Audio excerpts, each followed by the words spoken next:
guys have bought your note and pen? So പറയുന്ന കാര്യങ്ങളാണ് maximum നോട്ടിലേക്ക് എഴുതേണ്ടത്. ബാക്കി ഇവിടെ ഉള്ളതൊക്കെ നിങ്ങൾ അതേപടി കോപ്പി പേസ്റ്റ് ചെയ്യേണ്ട ആവശ്യമില്ല. Whatever you find relevant, you can add on, and there will be certain things which I will be mentioning in the class as well. So, first and foremostly, we will be talking about types of business entities. നിങ്ങൾ BT പഠിച്ച ഒരു student ആണെങ്കിൽ നിങ്ങൾക്ക് വളരെ familiar ആയിട്ടുള്ള ഒരു topic തന്നെയാണ്. അതിന്റെ ഒരു ബേസിക് ഓവർവ്യൂ അത്രേ നമ്മൾ ഡിസ്കസ് ചെയ്യുന്നുള്ളൂ.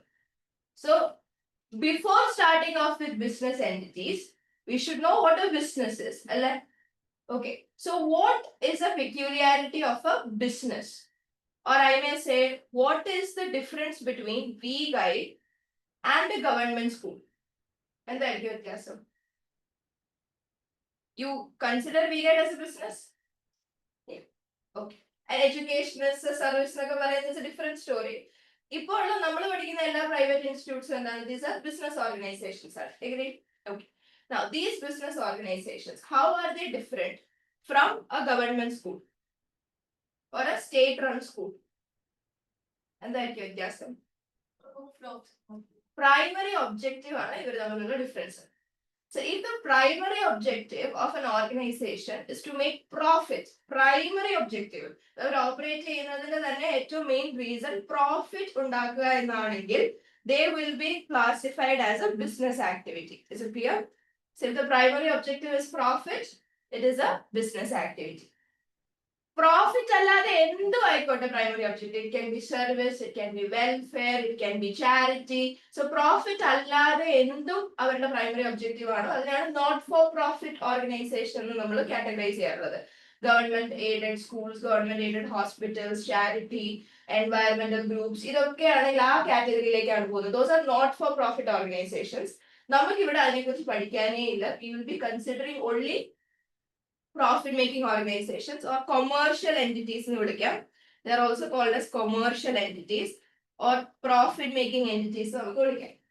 ഇനി as I've said, businessനെ എങ്ങനെയാണ്, how do you distinguish if it's a business or not? You just check whether the primary objective is to make a profit by either selling goods or services. Goods and services sell ചെയ്തിട്ട്, goods ആവാം services ആവാം, അത് sell ചെയ്തിട്ട് നിങ്ങൾക്ക് ലാഭമാണ് your primary objective എങ്കിൽ that is a business activity.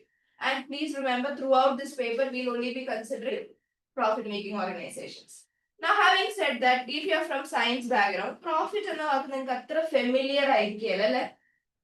Profit, what is the meaning of profit? Commerce background ഉള്ളവരെന്ന് പറഞ്ഞേ, what is the meaning of, you are from science background? Okay, so cost കഴിഞ്ഞിട്ടുള്ള amount. Okay, that is excess of cost. Fine. So profit can be shown in different ways. It can be said as income minus expense.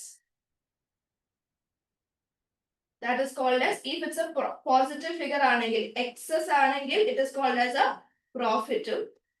Deficit aanengil, it is called as a loss one. Now, to put that into perspective, let's put our income. Okay, ഞാൻ ഈ business run ചെയ്തിട്ട് എനിക്ക് കിട്ടിയിട്ടുള്ള എൻ്റെ ആ ഒരു particular മന്തിലെ total income എന്ന് പറയുന്നത് $10,000 ആണെന്ന് വിചാരിക്കുക. ആ ഒരു മന്തിൽ തന്നെ ഈ ഒരു ബിസിനസ് റൺ ചെയ്യാൻ എനിക്ക് വന്നിട്ടുള്ള എക്സ്പെൻസസ് ഒരു $8,500 ആണെന്ന് വിചാരിക്കുക. So excess of income over expense എത്രയായിട്ട് ഡിഫറൻസ് വരുന്നത്? Positive 1,500. So if your income exceeds your expense during a period, that is called as profit. Appo excess aanengil it is a profit, deficit aanengil it is a loss. So idea clear? So idana ningalude primary objective, to cover your expenses and make excess. Idana ningalude primary objective engil you are a profit making organization or a commercial undertaking or a business. Understood?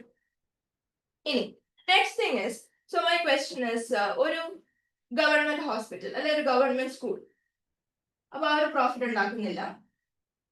Are they not allowed to make profit? Are they not allowed to make profit? അവർ profit ഉണ്ടാക്കാൻ പാടില്ല എന്നുണ്ടോ? അവർക്ക് അവരുടെ expenses cover ചെയ്യണ്ടേ, എന്നാലല്ലേ അവർക്ക് ചെയ്യാൻ പറ്റത്തുള്ളൂ. പക്ഷെ അവിടെ ടെർമിനോളജീസ് മാറും. അവിടെ it will be income minus expense ചെയ്യുമ്പം പോസിറ്റീവ് ആണെങ്കിൽ ദേ കോൾ ഇറ്റ് ആസ് സർപ്ലസ് എന്നും നെഗറ്റീവ് ആണെങ്കിൽ ദേ കോൾ ഇറ്റ് ആസ് ഡെഫിസിറ്റ് എന്നായിരിക്കും വിളിക്കുന്നുണ്ട്. പ്രോഫിറ്റ് ലോസ് എന്നുള്ള വാക്ക് ഉണ്ടാകത്തില്ല. It will either be a surplus or it will be either deficit. And they should make a surplus. അവരെന്തായാലും surplus ഉണ്ടാക്കിയാലേ അവർക്ക് സർവൈവ് ചെയ്യാൻ പറ്റുള്ളൂ. ബട്ട് അതാവരുത് അവരുടെ primary objective. That's the only reason. അപ്പൊ ട്രൂ ഓർ ഫോൾസ് ഓർത്ത് വെച്ചോ, not for profit making organisation can not make a profit. അങ്ങനെയല്ല, അവർക്കും പ്രോഫിറ്റ് ഉണ്ടാക്കണം, എന്നാലേ അവർക്ക് സർവൈവ് ചെയ്യാൻ പറ്റുള്ളൂ. പക്ഷെ നമ്മൾ അവരെ പ്രോഫിറ്റിനേക്കാൾ കൂടുതൽ യൂസ് ചെയ്യുന്ന word സർപ്ലസിനായിരിക്കും. Please keep in mind, ഇത് അവരുടെ primary objective ആവാതിരുന്നാൽ മതി. This should not be their primary objective. Understood? So this is a case of a not-for-profit organization. Not-for-profit organization. Clear or no? Okay. Moving on. So profit എന്ന വാക്ക് ഇനി അങ്ങോട്ടേക്ക് നമുക്ക് കുറച്ച് ആവശ്യമുള്ള ഒരു വാക്കാണ്. So I hope that is clear for you. So when you are running a business, what is the excess of income over expense? അതിനെയാണ് എന്തെന്ന് വിളിക്കുന്നത്? Profit എന്ന് വിളിക്കുന്നത്. So profit is simply the excess of income over expense. അപ്പോൾ നേരെ മറിച്ച് expense ആണ് കൂടുതലെങ്കിൽ it will be a loss. Got it? Over a specified period. Okay, let's talk about the specified period.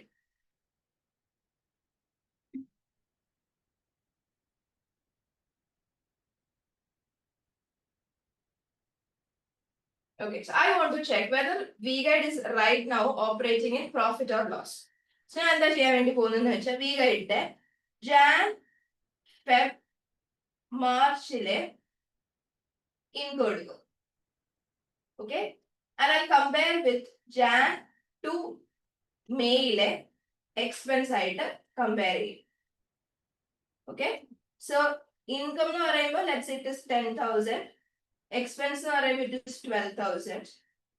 ഇതൊരു ഫെയർ കമ്പാരിസൺ ആണ്. And ഇവിടെ income minus expense ചെയ്യുമ്പോൾ എനിക്ക് loss 2,000. എന്തെങ്കിലും പ്രശ്നമുണ്ടോ ഈ കാൽക്കുലേഷന്? Is there any problem with this? Correct അല്ലേ? Income ഉണ്ട്, എക്സ്പെൻസ് ഉണ്ട്. ഇൻകം മൈനസ് ഇൻകത്തിൽ നിന്ന് എക്സ്പെൻസ് മൈനസ് ചെയ്തപ്പോൾ you have A deficit of 2,000. Correct അല്ലേ? പീരീഡ് പ്രശ്നമാണ്. സോ ഒരു പർട്ടിക്യുലർ പീരീഡിലേക്കുള്ള ഇൻകവും അതേ പീരീഡിലേക്കുള്ള എക്സ്പെൻസസും ആണ് നിങ്ങൾ എന്ത് ചെയ്യേണ്ടത്? കമ്പയർ ചെയ്യേണ്ടത്. ലൈക്ക് കമ്പാരിസൺ വരണം. അല്ലാതെ കഴിഞ്ഞ ഒരു വർഷത്തെ ഫുൾ ഇൻകവും ഈ ഒരു മാസത്തെ എക്സ്പെൻസോടെ കമ്പയർ ചെയ്തിട്ട് ലാഭമാണ് നഷ്ടമാണെന്ന് പറയാൻ പാടില്ല. Should always be for a specified period of time. Is it clear? So എത്ര മാസത്തെ ഇൻകം ആണ് നിങ്ങൾ കാണിക്കുന്നത് അത്രയും മാസത്തെ എക്സ്പെൻസ് ആയിട്ട് നിങ്ങൾ എന്ത് ചെയ്തിരിക്കണം? മാച്ച് ചെയ്തിരിക്കണം. Is idea clear? എന്നാലേ അതെന്താവത്തുള്ളൂ, ഒരു ലൈക്ക് കമ്പാരിസൺ ആവത്തുള്ളൂ. ക്ലിയർ? അതുകൊണ്ടാണ് ഇവിടെ ഡെഫിനേഷൻ എഴുതിയപ്പോൾ I said over a specified period of time. So നിങ്ങൾ ഇൻകം കാണിക്കുന്ന അതേ പീരീഡിലുള്ള എക്സ്പെൻസസ് തന്നെ വേണം നിങ്ങൾ കമ്പാരിസൺ യൂസ് ചെയ്യാൻ. ഐഡിയ ലൈക്ക് ആയിട്ട് കമ്പയർ ചെയ്യാം. എന്നിട്ടാണ് നിങ്ങൾ ചെക്ക് ചെയ്യേണ്ടത്. Okay, so now if I check between, അപ്പൊ ഞാൻ ഇവിടെ എന്താക്കണം? ജാൻ ടു മേക്ക് പകരം എന്താക്കണം? ജാൻ ടു മാർച്ച് ആക്കണം. സോ ജാൻ ടു മാർച്ച് നോക്കുമ്പോഴത്തേനും let's say my expenses 8,500. So now I have a profit of 1,500. Is that a right comparison? That is 1,500. Just keep this in mind. So profit എന്ന് പറഞ്ഞാൽ simply income minus expense. Income, the money earned from selling goods or services. Income അങ്ങനെ അത് മാത്രമല്ല income. Income എന്ന് പറഞ്ഞു കഴിഞ്ഞാൽ കുറെ കാര്യങ്ങളുണ്ട്. ഇപ്പൊ ഏറ്റവും സിമ്പിൾ ആയിട്ട് പറയുകയാണെങ്കിൽ income is the money that you get when you sell your goods and services. തൽക്കാലം അത്രയും മനസ്സിലാക്കി വെക്കുക. And ഒരു എക്സാമ്പിൾ ഇവിടെ തന്നിട്ടുണ്ട്. So let's consider a bakery that earns 1,000 by selling cakes. So what is this 1,000? They earn $1,000 by selling cakes. So what is this 1,000? This is their income. And to make this $1,000, അല്ലെങ്കിൽ ഈ cake ഉണ്ടാക്കാൻ വേണ്ടിയിട്ട് അവർക്ക് അതിന്റെ raw materials വാങ്ങണം, flower വാങ്ങണം, sugar, rent, electricity, അങ്ങനെ കുറച്ച് എക്സ്പെൻസസ് അവിടെ വരുന്നുണ്ട്. So this 600 is their expense. And this is during a particular period. Let's say ഒരു മാസത്തെ ഇൻകം, ഒരു മാസത്തെ എക്സ്പെൻസ്. എപ്പോഴും അങ്ങനെയായിരിക്കണം കമ്പാരിസൺ നടക്കേണ്ടത്. Same period income, same period expenses. And if you consider these two values, I made a profit of how much? $400. Got the idea? So profit എന്നുള്ള terminology okay ആണല്ലോ. Income എന്താന്നൊരു basic idea ഉണ്ടല്ലോ, വരുമാനം. ഇൻകത്തെ simply പറയുവാണെങ്കിൽ വരുമാനം. പല രീതിയിൽ നമുക്ക് classify ചെയ്യാം. But simply speaking, it is വരുമാനം. Okay? That is the money that you earn from selling goods or services. That is your income. Can I proceed? ഇനി ഇതൊക്കെ പറഞ്ഞ എന്തിനു വേണ്ടിയിട്ടാണ്? ടൈപ്സ് ഓഫ് ബിസിനസ് എൻറ്റിറ്റിയിലേക്ക് കയറാൻ വേണ്ടിയിട്ടാണ് ഈ ടോപ്പിക് ഒക്കെ ഡിസ്കസ് ചെയ്തത്. So type of business entity എന്ന് പറയുമ്പോഴത്തേനും വി ഹാവ് ബിസിനസ്സസ് എന്ന് പറയുമ്പോൾ either it can be sole tradership, it can be partnership, or it can be a limited liability company. This is clear. ബിസിനസിനെ മാത്രമേ നമ്മൾ ഇവിടെ കൺസിഡർ ചെയ്യുന്നുള്ളൂ. നോട്ട് ഫോർ പ്രോഫിറ്റ് ഓർഗനൈസേഷൻ നമ്മൾ ഇവിടെ കൺസിഡർ ചെയ്യുന്നില്ല. So business can be either sole tradership, partnership, or a limited liability company. ഇത് നിങ്ങൾക്ക് ഓൾറെഡി അറിയാവുന്ന കുറച്ച് കാര്യങ്ങളാണ്. So tell me about it. What is the meaning of sole tradership? Again business ആണ്. Primary objective is profit. അപ്പൊ ഈ മൂന്ന് type of business, അതായത് sole tradership, partnership, Mahira, you can also participate, okay, and limited liability company. ഈ മൂന്ന് പേരിലും തമ്മിലുള്ള ഒരു കോമൺ ഫാക്ടർ എന്താണ്? തമ്മിലുള്ള കോമൺ ഫാക്ടർ എന്താണ്? Their primary objective is profit. This is their common objective. I mean common factor. But they are different. എന്ത് ആസ്പെക്റ്റിലാണ് അവർ ഡിഫറെന്റ് ആയിട്ടുള്ളത്? Sole tradership, partnership, limited liability company. അതെ, ലീഗൽ എക്സിസ്റ്റൻസ് ഡിഫറെന്റ് ആണ്. ഏതിന്റെ കേസില്? കമ്പനിയുടെ. Okay, correct. ഓക്കെ, നിങ്ങൾ ഭയങ്കര അഡ്വാൻസ് കാര്യങ്ങളാണ് പറയുന്നത്. What you are saying is all correct. But what is the basic difference between sole tradership business, partnership business, and a limited liability company? Sole tradership എന്ന് പറഞ്ഞാൽ there is a single owner of a business. So does that mean that only one person should work in that company, in that business? അങ്ങനെ ഉണ്ടോ? ഒരു ഓണറും ഉണ്ടാവാൻ പാടുള്ളൂ, അയാൾ തന്നെ business മൊത്തം റൺ ചെയ്യണം, അല്ലെങ്കിൽ ബിസിനസിന്റെ എല്ലാ കാര്യങ്ങളും അയാൾ തന്നെ ചെയ്യണം, അയാൾ അവിടുത്തെ ഒരേ ഒരു എംപ്ലോയി ആവാൻ പാടില്ല, അങ്ങനെ ഉണ്ടോ? സോൾ ട്രേഡർഷിപ്പ് എന്ന് പറഞ്ഞു കഴിഞ്ഞാൽ does that mean only one person should be there in the entire business as employee, as owner, എല്ലാ ഒരാളെ ഉണ്ടാവാൻ പാടില്ല, അങ്ങനെയാണോ സോൾ ട്രേഡർഷിപ്പ്? പിന്നെ it is one owner who can have multiple employees. Is that clear? ഇതൊക്കെ ഇങ്ങനെ പറയാൻ കാരണം maybe this can cover small false statements. അതായത് നോർമലി നമ്മുടെ പ്രിസെപ്ഷൻസ് ഒന്നും അല്ല റിയാലിറ്റിയിലുള്ള വർക്കിംഗ് എന്ന് പറയുന്നത്. ഫോർ എക്സാമ്പിൾ, ഇപ്പൊ ഞാൻ ആദ്യം പറഞ്ഞ ഒരു കേസാണ്, നോട്ട് ഫോർ പ്രോഫിറ്റ് ഓർഗനൈസേഷൻസിന് പ്രോഫിറ്റ് ഉണ്ടാക്കാൻ പാടില്ല എന്നുള്ള ഒരു തോട്ട് പ്രോസസ് സ്റ്റുഡൻസിന്റെ ഇടയ്ക്കുണ്ട്. നോ, അത് അവരുടെ പ്രൈമറി ഒബ്ജക്റ്റീവ് ആവാൻ പാടില്ല എന്നേ ഉള്ളൂ. അവരുടെ പ്രോഫിറ്റിനേക്കാളും കൂടുതൽ യൂസ് ചെയ്യുന്ന വാക്ക് സർപ്ലസ് എന്നാണ്. That doesn't mean they are not allowed to make profit. They can make profit, but should not be their primary objective. രണ്ടാമത്തെ മിസ്കൺസെപ്ഷൻ ആണ് that സോൾ ട്രേഡർ ആണെങ്കിൽ ആ ബിസിനസ്സിൽ അയാൾ മാത്രമേ ഉണ്ടാവാൻ പാടുള്ളൂ. ആസ് എൻ എംപ്ലോയി അയാൾ ഉണ്ടാവാൻ പാടുള്ളൂ, ആസ് എൻ ഓണർ അയാൾ ഉണ്ടാവാൻ പാടുള്ളൂ. ആസ് എൻ ഓണർ അയാൾ മാത്രമേ ഉണ്ടാവാൻ പാടുള്ളൂ, but he can hire multiple employees. So sole tradership business എന്ന് പറഞ്ഞു കഴിഞ്ഞാൽ this is a owned and run by one person. So when I say run, the decision making part is done by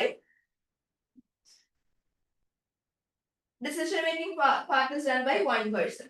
That doesn't mean he cannot hire help. അയാൾക്ക് help കൊണ്ടുവരാം, അയാൾക്ക് എംപ്ലോയീസിനെ higher ചെയ്യാം, പക്ഷെ അതിന്റെ ownership ഒരാളാണ്, അതേപോലെ അതിന്റെ major decision making എടുക്കുന്നതും ആ വ്യക്തി തന്നെ ആയിരിക്കണം. That is a sole tradership business. ഇനി എന്തൊക്കെയായിരിക്കും ഫീച്ചേഴ്സ്? നിങ്ങൾക്ക് വളരെ പരിചിതമായിട്ടുള്ള കാര്യങ്ങളാണ്. The person will have full control of the business. Okay, അതായത് he will be taking all the major decisions of that business. Business എന്ത് ലാഭം ഉണ്ടാക്കിയാലും ഹി ക്യാൻ എൻജോയ്, ബട്ട് നഷ്ടങ്ങൾ എന്തുണ്ടാക്കിയാലും ഹി ഷുഡ് ബെയർ. ഓക്കെ, ഇനി there is no legal separation between owner and the business. So you can say that this is for legal and tax purposes. So you can just reframe that sentence. For legal and tax purposes, there is no separation between owner and business. അപ്പൊ അവിടെ ഒരു aspect വിട്ടിട്ടുണ്ട്. Accounting പർപ്പസിന് ഇവരെ രണ്ടുപേരെ രണ്ടായിട്ടാണ് consider ചെയ്യാറുള്ളത്. For all the legal and tax matters they are the same.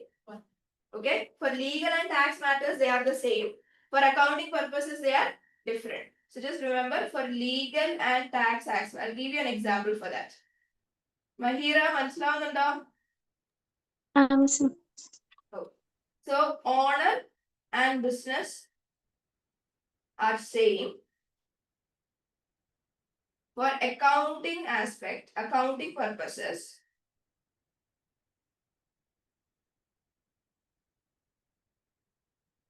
owner and business are separate. That's a summary.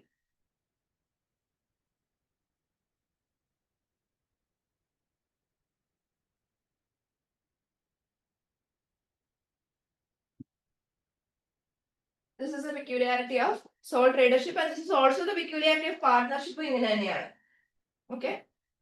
What does this mean? What is the meaning of legal and tax purposes? So it means, let's say I am running a bakery. Okay. So bakery for the year ended 31st of December 2024. എന്ന് പറഞ്ഞാൽ എത്ര മാസം? Year ended 31st December 2024 എന്ന് പറയുമ്പോൾ എന്ന് തൊട്ട് എന്ന് വരെ? 1st Jan 2024 തൊട്ട് 31st December 2024 വരെ ഓപ്പറേറ്റ് ചെയ്തപ്പോൾ they made a profit of $240,000. That's too much. $24,000. അതായത് 12 മാസം ഓപ്പറേറ്റ് ചെയ്തപ്പോൾ അവർക്ക് വന്നിട്ടുള്ള പ്രോഫിറ്റ് ഫിഗർ, ആ വർഷത്തേക്കുള്ള ഇൻകം എക്സ്പെൻസ് കമ്പയർ ചെയ്തിട്ട് അവർക്ക് വന്നിരിക്കുന്ന പ്രോഫിറ്റ് ഫിഗർ ആണ് 24,000. ലാഭം നടത്തി വന്നാൽ എന്ത് കൊടുക്കണം? ടാക്സ് അടയ്ക്കണം. എഗ്രി? ആര് ടാക്സ് അടയ്ക്കും? ബിസിനസിന്റെ പേരിൽ ടാക്സ് പോവോ അതോ ഓണറുടെ പേരിൽ ടാക്സ് പോവോ? ഓണറുടെ പേരിൽ. അപ്പൊ ഇവിടെ അടയ്ക്കുന്ന ടാക്സ് ഏത് തന്നെയാണോ? ഓണർ എന്ന് പറഞ്ഞ ഒരു വ്യക്തിയാണല്ലോ. ഒരു വ്യക്തി അടയ്ക്കുന്ന ടാക്സിനെ നമ്മൾ എന്താ വിളിക്കുക?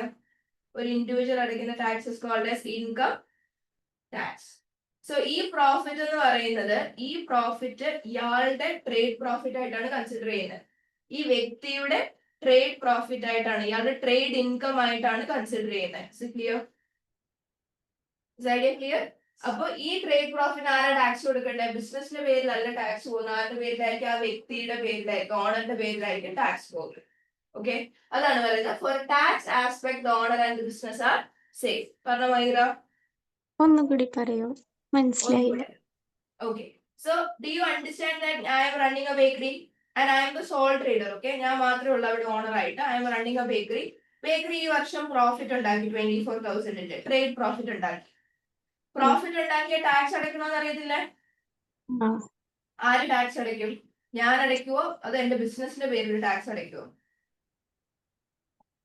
ആരായിരിക്കും ടാക്സ് അടയ്ക്കുന്നത്? We are saying that owner business same ആണെന്നാ പറയുന്നത് for legal and tax aspect. അപ്പൊ ആരായിരിക്കും ടാക്സ് അടയ്ക്കുന്നത്? ഓണർ ആയിരിക്കും അല്ലേ? മനസ്സിലായോ? So that individual will have to pay tax, and ഏത് ടാക്സ് ആയിരിക്കും അവിടെ അടയ്ക്കുന്നത്? It's called as income tax. They'll have to pay income tax. അതായത് ഇത് ബിസിനസിന്റെ വരുമാനമായിട്ടല്ല, ആ വ്യക്തിയുടെ വരുമാനമായിട്ടായിരിക്കും കൺസിഡർ ചെയ്യപ്പെടുന്നത്. അതുകൊണ്ട് they have to pay income tax there. Got it? Legal ആസ്പെക്റ്റിൽ ലെറ്റ്സ് സേ എന്റെ ബേക്കറിയിൽ നിന്ന് നിങ്ങൾ ബ്രെഡ് വാങ്ങിച്ചുകൊണ്ട് പോയി. എല്ലാവരും വാങ്ങിച്ചുകൊണ്ട് പോയി, ഒരാൾക്ക് മാത്രം ഫുഡ് പോയിസണിങ് ആയി. സോ നിങ്ങൾ പറയുന്നത് ഇവിടുത്തെ ബ്രെഡ് കഴിച്ചിട്ടാണ് നിങ്ങൾക്ക് ഫുഡ് പോയിസണിങ് വന്നത്. സോ നിങ്ങൾ കേസ് ഫയൽ ചെയ്യാൻ തീരുമാനിച്ചു കൺസ്യൂമർ കോർട്ടിൽ. So my question is, will you file the case against my business or against me? It's a sole tradership business. So ആർക്കെതിരെ ആയിരിക്കും കേസ് കൊടുക്കുന്നുണ്ടാവുക? ടെക്നിക്കലി ബിസിനസ് ആണെങ്കിൽ അത് ആരുടെ തലയിലായിരിക്കും വരുന്നുണ്ടാവുക? ഓണറുടെ തലയിൽ തന്നെ ആയിരിക്കും വരുന്നുണ്ടാവുക. Is it clear? So any legal ആസ്പെക്ടിലും ആര് തന്നെയാണ് ഇൻവോൾവ് ആവാൻ പോകുന്നത്? ഓണർ തന്നെയാണ്. ഇവിടെ ഒരു സെയിൽ കോൺട്രാക്ട് നടത്തുമ്പോൾ അത് ആരുടെ പേരിലാണ് ശരിക്കും പോകുന്നത്? ഓണറുടെ പേരിൽ തന്നെയാണ് പോകുന്നത്. സോ കോൺട്രാക്റ്റിൽ എൻട്രി ചെയ്യുന്നത് ഓണറാണ്, സെയിൽ നടത്തുന്നത് ടെക്നിക്കലി ഓണർ തന്നെയാണ്. എല്ലാ ലീഗൽ ആസ്പെക്ടിലും ഓണർ ആയിരിക്കും വരുന്നുണ്ടാവും. അതുകൊണ്ടാണ് നമ്മൾ പറയുന്നത് for legal and tax purposes owner and business are same. നേരെ മറിച്ച് അക്കൗണ്ടിങ് ചെയ്യുന്ന സമയം, അക്കൗണ്ടിങ് ചെയ്യാന്ന് പറഞ്ഞാൽ നമ്മൾ അവരുടെ ഇൻകം എക്സ്പെൻസ് ഒക്കെ റെക്കോർഡ് ചെയ്യണമെന്ന് പറഞ്ഞില്ലായിരുന്നു? സോ അക്കൗണ്ടിങ് ചെയ്യുന്ന സമയത്ത് നമ്മൾ ഇവരെ രണ്ടുപേരെ രണ്ടായിട്ട് ട്രീറ്റ് ചെയ്യുന്നത്. എന്ന് പറഞ്ഞാൽ എനിക്ക് മണാലിക്ക് ട്രിപ്പ് പോകാൻ വേണ്ടിയിട്ട് ഒരു 50,000 റുപ്പീസ് സ്പെൻഡ് ആയെന്ന് വിചാരിക്കും. എക്സ്പെൻസ് ആണല്ലോ. അപ്പൊ ഞാൻ എന്റെ ബേക്കറി ബിസിനസിന്റെ എക്സ്പെൻസ് ആയിട്ട് ഇത് കാണിക്കാൻ പറ്റുമോ? Can I show it as an expense of my bakery business? No. അതായത് അക്കൗണ്ടിങ് പർപ്പസുകളിൽ നമ്മൾ ബിസിനസിനെ ഓണറിനെ രണ്ടായിട്ട് ട്രീറ്റ് ചെയ്യണമെന്ന്. ബിസിനസിന്റെ എക്സ്പെൻസുകൾ മാത്രമേ നിങ്ങൾ പ്രോഫിറ്റ് കണ്ടുപിടിക്കാൻ വേണ്ടിയിട്ട് കൺസിഡർ ചെയ്യാൻ പാടുള്ളൂ. ബിസിനസിന്റെ പേരിൽ വന്നിരിക്കുന്ന എക്സ്പെൻസസ്, നിങ്ങളുടെ റിക്രിയേഷണൽ പർപ്പസസിന് വേണ്ടിയിട്ട് നിങ്ങൾ ചെലവായിരിക്കുന്ന എമൗണ്ടുകളൊന്നും ആ കമ്പ്യൂട്ടേഷനിൽ വരാൻ പാടില്ല. ഐഡിയ ക്ലിയർ ആണോ? നിങ്ങളുടെ പേഴ്സണൽ എക്സ്പെൻസസ് ഒന്നും ലാഭമാണോ നഷ്ടമാണോ ചെക്ക് ചെയ്യാൻ യൂസ് ചെയ്യാൻ പാടില്ല. ബിസിനസ് റിലേറ്റഡ് എക്സ്പെൻസ് മാത്രമേ കൺസിഡർ ചെയ്യാൻ പാടുള്ളൂ. Got it? Is it clear, Mahira? Yes. So, for accounting purposes, we are going to treat the owner and the business as separate. Got it? So, നമ്മൾ SOP എന്ന് പറഞ്ഞൊരു report prepare ചെയ്യും, statement of profit and loss. ആ സ്റ്റേറ്റ്മെന്റിലാണ് നമ്മൾ എന്ത് ചെയ്യുന്നത്? ഇൻകംസും expenses ഒക്കെ റെക്കോർഡ് ചെയ്യുന്നത്.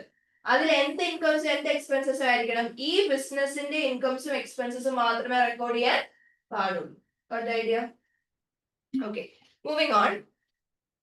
So that is the meaning of no legal separation between the owner and the business for legal and tax purposes. പിന്നെ ഇതിന്റെ ഒരു മെയിൻ കാര്യം പറയാനുള്ളത് it is simple to start and operate. അതായത് ഇതിന്റെ ഇനീഷ്യൽ സെറ്റപ്പ് കോസ്റ്റ് എന്ന് പറയും, registration, അങ്ങനത്തെ ഇനീഷ്യൽ സെറ്റപ്പ് കോസ്റ്റുകൾ വളരെ സിംപ്ലിഫൈഡ് പ്രൊസീജിയേഴ്സും ആണ്, അധികം ചെലവും വരുന്നില്ല. അതാണ് സോൾ ട്രേഡർഷിപ്പ് ബിസിനസിന്റെ ഫീച്ചേഴ്സ് എന്ന് പറയുന്നത്. ഇനി so I just given sole traders are taxed personally on business profit, no separate tax on the business. നമ്മളിപ്പോ പറഞ്ഞ കാര്യം തന്നെയാണ്. വായിച്ചു നോക്കിയേ. They are taxed personally on business profit. Business ഉണ്ടാക്കുന്ന പ്രോഫിറ്റിന് അവർ തന്നെയാണ് ടാക്സ് അടയ്ക്കേണ്ടത്. ഇൻകം ടാക്സ് ആണ് അവർ പേ ചെയ്യേണ്ടത്. ബിസിനസിന് സെപ്പറേറ്റ് ആയിട്ട് ടാക്സ് ഇല്ല. അത് നിങ്ങൾക്ക് കമ്പനിയും കൂടെ പറഞ്ഞു കഴിയുമ്പോൾ U will have A better understanding. ഇത്രയും ഓക്കെ ആണോ? Can I proceed? So next is this is a case of a plumber. So a local plumber or a hairdresser working independently. That is a case of sole tradership. Advantage എന്താണെന്ന് ചോദിച്ചു കഴിഞ്ഞാൽ this is very easy to set up. അതായത് ഒരു company start ചെയ്യണമെന്നുണ്ടെങ്കിൽ നമ്മൾ company law പ്രകാരമായിരിക്കണം അതിന്റെ procedures follow ചെയ്യേണ്ടത്. And it's a lengthy procedure and an expensive procedure. Incorporate ചെയ്യണം, memorandum of association, article of association, അങ്ങനെ കുറെ ഫോർമാലിറ്റീസ് നമ്മൾ അവിടെ ഫോളോ ചെയ്യേണ്ടതായിട്ട് വരും. കുറെ ഡോക്യുമെന്റ്സ് നമ്മൾ മെയിൻറ്റെയിൻ ചെയ്യേണ്ടതായിട്ട് വരും. കുറെ ഡോക്യുമെന്റ്സ് നമ്മൾ സബ്മിറ്റ് ചെയ്യേണ്ടതായിട്ട് വരും. കുറെ ഫണ്ട് ഇനീഷ്യലി ഇടേണ്ടതായിട്ട് വരും. To start a sole tradership business registration നിർബന്ധമാണ്. So just register, find a place, start your business immediately. Is it clear? അത്രേ ഉള്ളൂ. So procedure easy to set up. ഇവിടെ അധികം റെഗുലേഷൻസ് ഇല്ല. പാർട്ണർഷിപ്പിൽ കുറച്ചുകൂടെ റെഗുലേഷൻസ് ഉണ്ട്. സോൾ ട്രേഡർഷിപ്പിൽ റെഗുലേഷൻസ് വളരെ കുറവാണ്. ഇനി flexible working as and decision. നിങ്ങളുടെ ബിസിനസ് അല്ലേ? So what you say is നിങ്ങൾക്ക് തീരുമാനിക്കാം എത്ര മണിക്കൂർ വർക്ക് ചെയ്യണം. And you can take all the decision. But do you remember ഈ റീൽസിൽ കണ്ടിട്ടുണ്ടോ? അതായത് there was a person who was working 9 to 5 employee ആയിട്ട് വർക്ക് ചെയ്തുകൊണ്ടിരുന്ന ആളാണ്. അയാൾക്ക് അത് മടുത്തിട്ട് അയാൾ എന്ത് ചെയ്തു? സ്വന്തമായിട്ട് ഒരു ബിസിനസ് സ്റ്റാർട്ട് ചെയ്തു. So now I work 24 hours into 7 days a week. So ശരിക്കും നമ്മൾ പറയുമ്പം നമ്മുടെ ബിസിനസ് ആണ്, ഇത്ര മണിക്കൂർ വർക്ക് ചെയ്യാം, ബാക്കി നമുക്ക് വെറുതെ ഇരിക്കാം എന്ന് നമ്മൾ പറഞ്ഞാൽ പോലും ഇഫക്റ്റീവ്ലി 24 മണിക്കൂർ നമ്മൾ പണിയെടുക്കേണ്ട അവസ്ഥയാണ്. We should always be available for everything in that business. വേറെ ആളില്ലല്ലോ. So we should be available. ശരിക്കും റിയാലിറ്റിയിൽ പറയുകയാണെങ്കിൽ 9 to 5 ജോബ് ചെയ്യുന്ന ആള് എംപ്ലോയി, 24 മണിക്കൂറും പണിയെടുക്കുന്ന ആളാണ് owner of the business. That's how it actually works. So പറയുമ്പോൾ ഫ്ലെക്സിബിൾ വർക്കിംഗ് അവേഴ്സ് ആണ്. Decisions you can take all the decisions. You can keep all the profit. That is also biggest advantage of a sole tradership business. ഇനി disadvantages എന്താണെന്ന് ചോദിച്ചു കഴിഞ്ഞാൽ ഈ ഒരു വാക്ക് ഓർത്ത് വെച്ചോ, അൺലിമിറ്റഡ് ലയബിലിറ്റി. ഈ ബിസിനസ് റൺ ചെയ്ത്, ഈ ബേക്കറി റൺ ചെയ്ത് നഷ്ടത്തിൽ പോയിക്കൊണ്ടിരിക്കുവായിരുന്നു കഴിഞ്ഞ ഒരു 3 മാസമായിട്ട്. ഇപ്പൊ കടം കയറി കടം എന്ന് വെച്ച് കഴിഞ്ഞാൽ സപ്ലൈസ് പേയ്മെന്റ് ഒന്നും കൊടുക്കുന്നില്ല, എനിക്കൊരു വരുമാനം കിട്ടുന്നുമില്ല, കടമെടുത്ത് ഓവർ ഡ്രാഫ്റ്റ് എടുത്ത് അവസാനം ബിസിനസ് കൂട്ടുക. അപ്പൊ കടക്കാർക്ക് പൈസ കൊടുക്കണ്ടേ? സോ ലീഗൽ ആസ്പെക്ടിലും ടാക്സ് ആസ്പെക്ടിലും ഞാനും ബിസിനസ്സും സെയിം ആണെന്നാണ് പറയുന്നത്. അപ്പൊ ഈ കടം വീട്ടണമെന്നുണ്ടെങ്കിൽ ഞാൻ എന്റെ പേഴ്സണൽ അസറ്റ് വിറ്റിട്ട് ഈ കടം വീട്ടേണ്ട റെസ്പോൺസിബിലിറ്റി എനിക്കുണ്ട്. If you are running a sole tradership business, is it clear? My personal assets are at risk. അതിനെയാണ് അൺലിമിറ്റഡ് ലയബിലിറ്റി എന്ന് പറയുന്നത്. ബിസിനസ് വരുത്തി വെക്കുന്ന കടവും ആരാ വീട്ടണ്ടേ? ഞാൻ തന്നെയാണ് വീട്ടുന്നത്. അപ്പൊ ഞാൻ ബിസിനസ്സിലെ അസറ്റ് മാത്രം വിറ്റാൽ ചിലപ്പോൾ തീരത്തില്ലായിരിക്കും കടം. I might have to sell എന്റെ കാറ്, എന്റെ വീട് വെച്ചിട്ടാണെങ്കിൽ ഞാൻ ആ കടം വീട്ടിയിരിക്കണം. ഇനി കമ്പനിയുടെ കേസിൽ നേരെ തിരിച്ചാ. കമ്പനി എന്തെങ്കിലും നഷ്ടം ഉണ്ടാക്കുവാണെങ്കിൽ അത് കമ്പനി അസറ്റ് വെച്ചിട്ട് സെറ്റ് ഓഫ് ചെയ്താൽ മതി. ആ ഷെയർ ഹോൾഡറിന്റെ പേഴ്സണൽ അസറ്റ് ഉപയോഗിക്കേണ്ട ആവശ്യം ഇല്ല. അപ്പൊ ഇത് കമ്പനി പഠിച്ചാൽ അത് കറക്റ്റ് ആയിട്ട് ഡിസ്ട്രിബ്യൂട്ട് ചെയ്യാൻ വേണ്ടി പറ്റുള്ളൂ. ക്ലിയർ? സോ ഇവർക്ക് സോൾ ട്രേഡർഷിപ്പ് ബിസിനസ് ആണെങ്കിൽ അയാൾ അയാളുടെ പേഴ്സണൽ അസറ്റ് വിറ്റിട്ടും ബിസിനസിന്റെ നഷ്ടങ്ങൾ നികത്തേണ്ട റെസ്പോൺസിബിലിറ്റി ഉണ്ട്. Clear? So his personal assets are at risk. Clear ആണോ? ഇനി hard to raise finance. Fund raise ചെയ്യാൻ ഭയങ്കര ബുദ്ധിമുട്ടാണ്. ഒരു സോൾ ട്രേഡർഷിപ്പ് ബിസിനസ് ആണെങ്കിൽ അവരുടെ ഏറ്റവും ബിസിനസ് ഫണ്ട് ചെയ്യണമെങ്കിൽ ഇത് വേണമല്ലോ. സോ അവർക്ക് ഏറ്റവും ഈസിലി അവൈൽ ചെയ്യാൻ പറ്റുന്ന ഫണ്ട് എന്തൊക്കെയാണ്? അവരുടെ സ്വന്തം സേവിങ്സ്, സ്വന്തമായിട്ടുള്ള അവരുടെ ഓണർ സേവിങ്സ് എടുക്കാമല്ലോ. പിന്നെ ഉള്ളത് വേണമെങ്കിൽ വീടോ സ്വന്തം അസറ്റുകൾ ഈട് വെച്ചിട്ട് കൊലാറ്ററൽ വെച്ചിട്ട് ലോൺ എടുക്കാം. കൂടിപ്പോയ ഓവർ ഡ്രാഫ്റ്റ് അറേഞ്ച് ചെയ്യാം. ഇത്രയൊക്കെ ഫണ്ടല്ലേ റേസ് ചെയ്യാൻ പറ്റത്തുള്ളൂ. So maybe this is not enough for the business. അങ്ങനെ ഒരു പ്രശ്നം വന്നേക്കാം. ഈ റേസ് ചെയ്യുന്ന ഫണ്ട് പോരായി വരാം. എന്നെ നമ്മൾ ഫണ്ടിങ് ഗ്യാപ്പ് എന്നാണ് വിളിക്കുന്നത്. This is what we call as funding gap. So funding gap എന്ന് പറഞ്ഞാൽ let's say എനിക്ക് $10,000 വേണം. Okay, but I am only getting 8. ഞാൻ എത്ര നോക്കിയിട്ട് എനിക്ക് എത്ര കിട്ടുന്നുള്ളൂ? 8,000 കിട്ടുന്നുള്ളൂ. So there is a gap between what I want and what I got. That gap is called as 2,000. So this is a funding gap. Is it clear? And ഈ funding gap ഏറ്റവും കൂടുതൽ face ചെയ്യുന്നത് sole tradership business small and medium sized enterprises ആണ്. Small and medium sized enterprises ആണ് ഇത് ഏറ്റവും കൂടുതൽ face ചെയ്യുന്നത്. അല്ലെങ്കിൽ സോൾ ട്രേഡർ ബിസിനസ്സുകളാണ് ഇത് കൂടുതൽ ഫേസ് ചെയ്യുന്നത്. അപ്പൊ അവർക്ക് ഫണ്ട് റേസ് ചെയ്യാൻ ബുദ്ധിമുട്ടായിരിക്കും. കൂടിപ്പോയാൽ സ്വന്തം സേവിങ്സ് എടുക്കാം, അല്ലെങ്കിൽ bank over draft or bank loan. That's all they can avail. നേരെ മറിച്ച് നിങ്ങൾ ഒരു കമ്പനി ആയിട്ട് പോവുകയാണെങ്കിൽ നിങ്ങൾക്ക് ഷെയർസ് ഇഷ്യൂ ചെയ്യാം, ലോൺ നോട്ട്സ് ഇഷ്യൂ ചെയ്യാം, നിങ്ങൾക്ക് അതേപോലെ തന്നെ റീറ്റെയിൻഡ് ഏർണിങ്സ് യൂസ് ചെയ്യാം. ഓക്കെ, നിങ്ങൾക്ക് ലോൺ കുറച്ചുകൂടി ഈസി ആയിട്ട് നിങ്ങൾക്ക് ലോൺ അവൈൽ ചെയ്യാൻ പറ്റും, കുറച്ചുകൂടി ഈസി ആയിട്ട് ബാങ്ക് ഓവർ ഡ്രാഫ്റ്റ് അവൈൽ ചെയ്യാൻ വേണ്ടി പറ്റും. So your sources of finance കുറച്ചുകൂടെ വൈഡ് ആണ് ഫോർ എ കമ്പനി. ഈ പാർട്ട്ണർഷിപ്പിന്റെ കേസ് നോക്കുവാണെങ്കിൽ ബെറ്റർ ദാൻ സോൾ ട്രേഡർഷിപ്പ് എന്ന് ഞാൻ പറയാം. കാരണം ഇവിടെ ഒരു പാർട്ട്ണർ അല്ല, ഒന്നിൽ കൂടുതൽ ആൾക്കാർ ഉണ്ടാകത്തില്ലേ. ഒന്നിൽ കൂടുതൽ ആൾക്കാരുടെ സേവിങ്സ് എടുക്കാം, ഒന്നിൽ കൂടുതൽ ആൾക്കാരുടെ പേഴ്സണൽ അസറ്റുകൾ ലോൺ വെച്ച് ഈട് വെച്ചിട്ട് ലോൺ എടുക്കാമല്ലോ. സോ കുറച്ചും കൂടെ ഫണ്ട് പൂൾ ചെയ്യാൻ പറ്റും. But that's not the case of sole traders. Only one guy. അയാൾ തന്നെ അയാളുടെ അയാൾക്കുള്ള അസറ്റുകളെല്ലാം ഈട് വെച്ചിട്ട് ലോൺ കൊണ്ടിരുന്നു, അല്ലെ അയാൾ പേഴ്സണൽ കടങ്ങൾ എടുക്കുന്നു, അല്ലെ ഓവർ ഡ്രാഫ്റ്റ് എടുക്കുന്നു. ഇപ്പൊ ഫണ്ട് റേസ് ചെയ്യാൻ ഒരു ബുദ്ധിമുട്ടുണ്ട്. So always a limit to what he can raise. Is it clear? That is a problem of sole tradership. And also continuity, business continuity. Business continuity is at risk. Owner വെച്ചാൽ technically business അവിടെ end ചെയ്യും. Company അങ്ങനെയല്ല. ഒരു share holder മരിച്ചു കഴിഞ്ഞാൽ company നിന്ന് പോവോ? ഇല്ല, കമ്പനി വിൽ സ്റ്റിൽ ഓപ്പറേറ്റ്.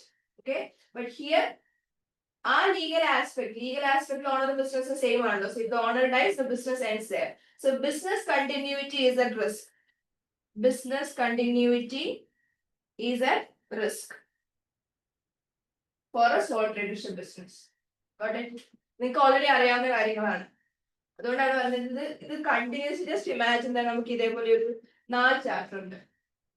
ആ 4 ചാപ്റ്റർ നമ്മൾ ഇങ്ങനെ തിയറി തന്നെ പറഞ്ഞുകൊണ്ടിരിക്കുകയാണ്. It will be the most worst experience that you will have. And provided first time ഒക്കെ ACCA പഠിക്കാൻ വേണ്ടി വരുവാണെങ്കിൽ നിങ്ങൾ ചടച്ചോ, ഇതാണ് ACCA എന്ന് വിചാരിച്ച, അല്ലെങ്കിൽ ഈ പേപ്പർ തന്നെ നിങ്ങൾ വെറുത്തു. So that's why I said a little bit of theory, then we'll bring in some calculations, then we'll go back to theory. എന്തായാലും പഠിക്കാതിരിക്കാനും പറ്റൂല.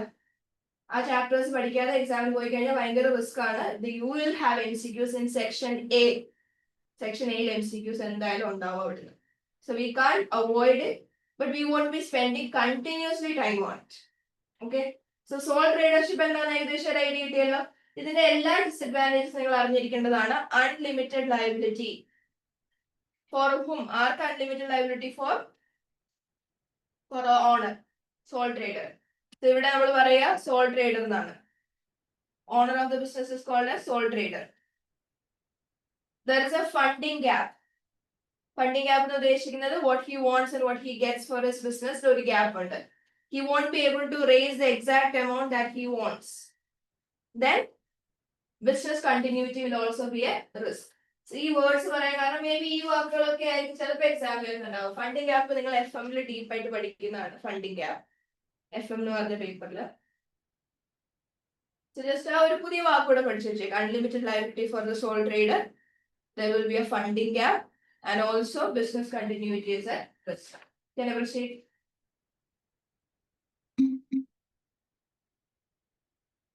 Mahira, ആ clear ആവുന്നുണ്ടോ? മനസ്സിലാവുന്നുണ്ട്. Moving on.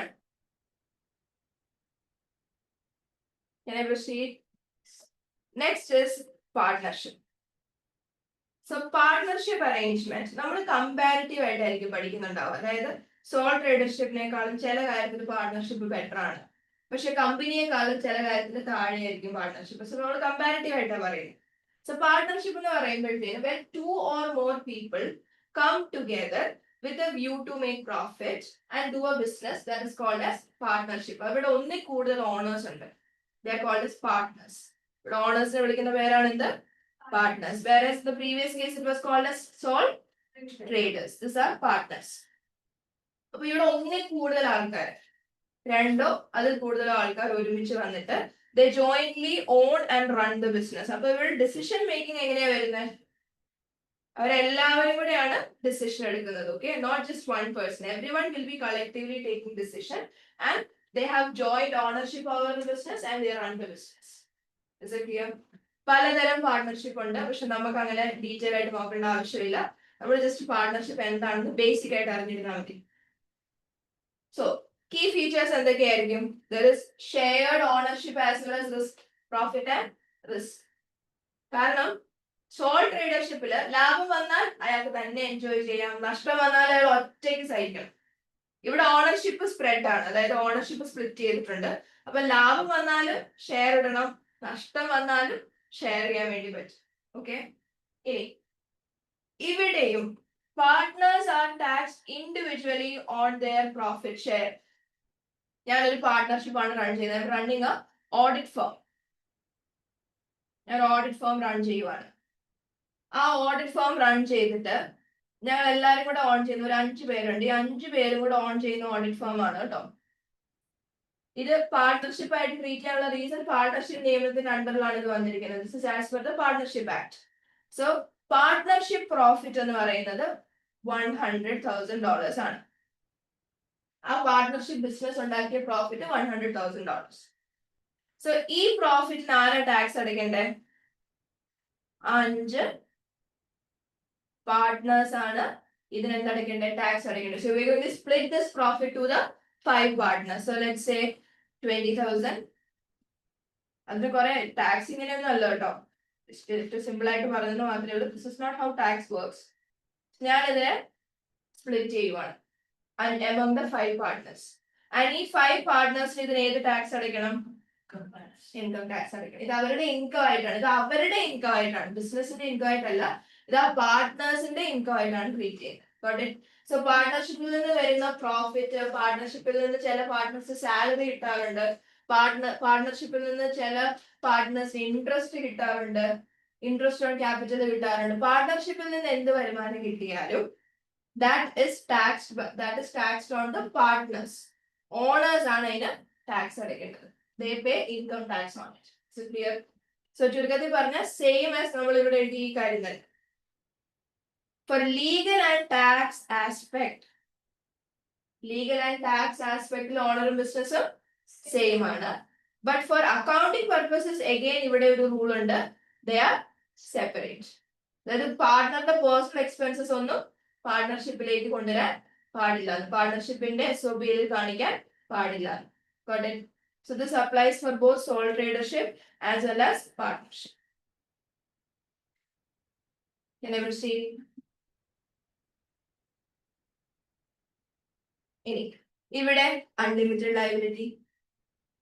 ഇവിടെ പാർട്ട്ണർഷിപ്പ് നഷ്ടം ഉണ്ടാക്കിയാൽ സ്വന്തം കയ്യിൽ നിന്ന് പൈസ എടുത്ത് അല്ലെങ്കിൽ സ്വന്തം അസറ്റുകൾ വിറ്റിട്ട് പാർട്ട്നേഴ്സ് അവരവരുടെ അസറ്റുകൾ വിറ്റിട്ട് ആ നഷ്ടം നികത്തേണ്ടതായിട്ട് വരും. So there is unlimited liability four business. Business കടം ഉണ്ടാക്കിയാൽ അത് മാക്സിമം ബിസിനസിന്റെ അസറ്റ് വെച്ച് തന്നെ നമ്മൾ വീട്ടാൻ നോക്കും. ഇനി അങ്ങനെ വീട്ടിയിട്ടില്ല എന്നുണ്ടെങ്കിൽ പേഴ്സണൽ അസറ്റുകൾ വിറ്റിട്ടും വീട്ടേണ്ട ഒബ്ലിഗേഷൻ ഉണ്ട്, ആർക്ക് പാർട്ട്നേഴ്സിന് ഒബ്ലിഗേഷൻ ഉണ്ട്.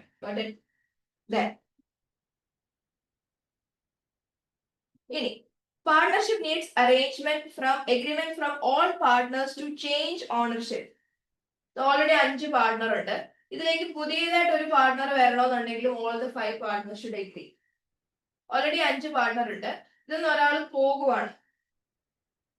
പോകുമ്പോൾ അവിടെ നിങ്ങൾ മനസ്സിലാക്കേണ്ട കാര്യം should be continue with the partnership. അവിടെ അയാൾ പോകുമോ എന്നുള്ളത് നമ്മുടെ ഡിസിഷൻ അല്ല, അത് അയാളുടെ തീരുമാനമാണ്. അയാൾ പോയി കഴിഞ്ഞിട്ടും should be continue with the partnership എന്നുള്ളത് എല്ലാവരുടെയും കോമൺ ഡിസിഷൻ ആയിരിക്കും. Is it clear? ഒരാളെ കൊണ്ടുവരണമെങ്കിലും എല്ലാവരും സമ്മതിക്കണം. ഒരാൾ പോകുമ്പോ നമുക്ക് അയാളെ തടയാൻ പറ്റൂല. അയാൾ പോയി കഴിഞ്ഞിട്ട് പിന്നെ നമ്മൾ ഓപ്പറേറ്റ് ചെയ്യണം എന്നുള്ളതും എല്ലാവരും ജോയിന്റ്ലി എഗ്രി ചെയ്യണം. Is it clear? സോ ഒരാൾ പുതിയതായിട്ട് വരുമ്പോഴത്തേനും ശരിക്കും പാർട്ണർഷിപ്പ് അറേഞ്ച്മെന്റ് ഫുൾ മാറത്തില്ലേ? 5 പേര് തമ്മിൽ സ്പ്ലിറ്റ് ചെയ്യുന്ന ഇപ്പൊ 6 പേര് തമ്മിൽ സ്പ്ലിറ്റ് ചെയ്യണം. എക്സ്ട്രാ ക്യാപിറ്റൽ ബിസിനസ്സിലേക്ക് വരും. സോ പാർട്ണർഷിപ്പ് അറേഞ്ച്മെന്റ് മാറും. ഒരാൾ പോകുമ്പോഴും അത് തന്നെയാണ് അവസ്ഥ. 5 പേര് സ്പ്ലിറ്റ് ചെയ്തുകൊണ്ടിരുന്ന 4 പേരിലേക്ക് സ്പ്ലിറ്റ് ആവും. അത്രയും ക്യാപിറ്റൽ ബിസിനസ്സിൽ നിന്ന് പുറത്തേക്ക് പോകും അല്ലെ? അയാൾ ഇട്ടിരിക്കുന്ന ക്യാപിറ്റൽ അയാൾക്ക് തിരിച്ചു കൊടുക്കണ്ടേ ഒരാൾ പോകുന്ന സമയത്ത്? So the question is when one leaves the business, the question is should we continue as 4 partners? ഒരാൾ പോയി കഴിഞ്ഞാൽ ബാക്കി 4 പേര് വെച്ച് പാർട്ണർഷിപ്പ് കണ്ടിന്യൂ ചെയ്യണമെന്നുള്ളതും എല്ലാവരും സംബന്ധിച്ചാൽ മാത്രമേ we can continue as 4 partners. Is clear? Clear on law? So there should be a joint agreement from all the partners when there is a change in ownership. So examples of partnership പൊതുവെ കാണാറുള്ളത് lawyers, law firm start ചെയ്യുന്നത്, then accountants, tax consultancy firms, audit firms start ചെയ്യുന്നത്. These are all examples of പൊതുവെ ഇതൊക്കെയാണ് partnership ആയിട്ട് കാണാറുള്ളത്. Professional ഫീൽഡിലുള്ള ആൾക്കാർ ഒന്നിച്ച് വന്നിട്ട് they run a business. Architects firms ഉണ്ടാക്കുന്നത് they are all part of partnership. Is it clear? ഇനി ഞാൻ നിങ്ങളോട് കമ്പാരിറ്റീവ് ആയിട്ട് പഠിക്കാനാണ് പറഞ്ഞിരിക്കുന്നത്. മോർ ഫൈനാൻസ് ഓപ്ഷൻ എന്ന് പറയുമ്പോൾ കമ്പനിയെക്കാളും കൂടുതൽ ഓപ്ഷൻ ഉണ്ടെന്നാണോ സോൾ ട്രേഡർഷിപ്പിനേക്കാളും കൂടുതൽ ഓപ്ഷൻ ഉണ്ടെന്നാണ് അതിന്റെ മീനിങ്? സോൾ ട്രേഡർഷിപ്പ്. സോൾ ട്രേഡേഴ്സിനെ വെച്ച് കമ്പയർ ചെയ്യുമ്പോൾ കുറച്ചും കൂടെ ഫൈനാൻസ് ഓപ്ഷൻ ഉണ്ട്. അതെങ്ങനെയാണെന്ന് ചോദിച്ചു കഴിഞ്ഞാൽ ഒന്നിൽ കൂടുതൽ ആൾക്കാർ ഫണ്ട് കൊണ്ടുവരുന്നുണ്ടല്ലോ, ഒന്നിൽ കൂടുതൽ ആൾക്കാർക്ക് സേവിങ്സ് എടുക്കാം, ഒന്നിൽ കൂടുതൽ ആൾക്കാർക്ക് അവരുടെ പേഴ്സണൽ അസറ്റ് വെച്ചിട്ട് ലോൺ എടുക്കാൻ പറ്റും. So new partners can invest in the business. So there is more finance option. കമ്പനിയെക്കാളും താഴെ സോൾ ട്രേഡർഷിപ്പിനേക്കാളും മുകളിൽ shared skills and work load.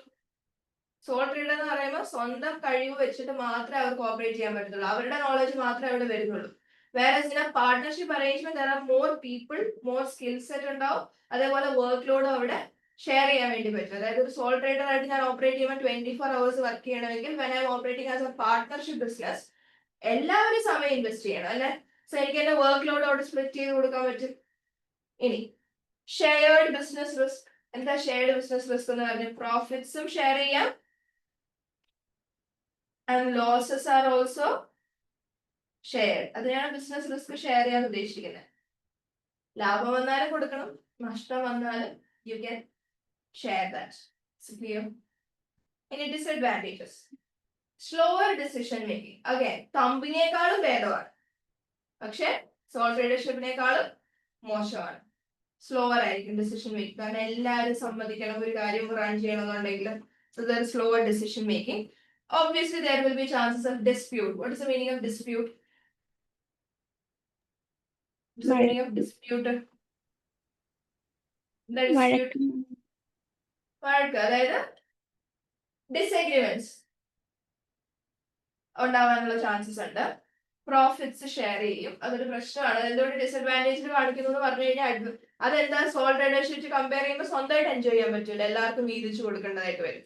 അതൊരു ഡിസഡ്വാൻറ്റേജ് ആയിട്ടാണ് പറയുന്നത്.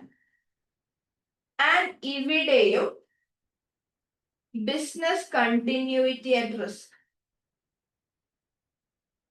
Business continuity and risk. I told you, ഒരാൾ പോകണോ വേണ്ടെന്നുള്ള അയാളുടെ തീരുമാനമാണ്. അയാൾ പോയി.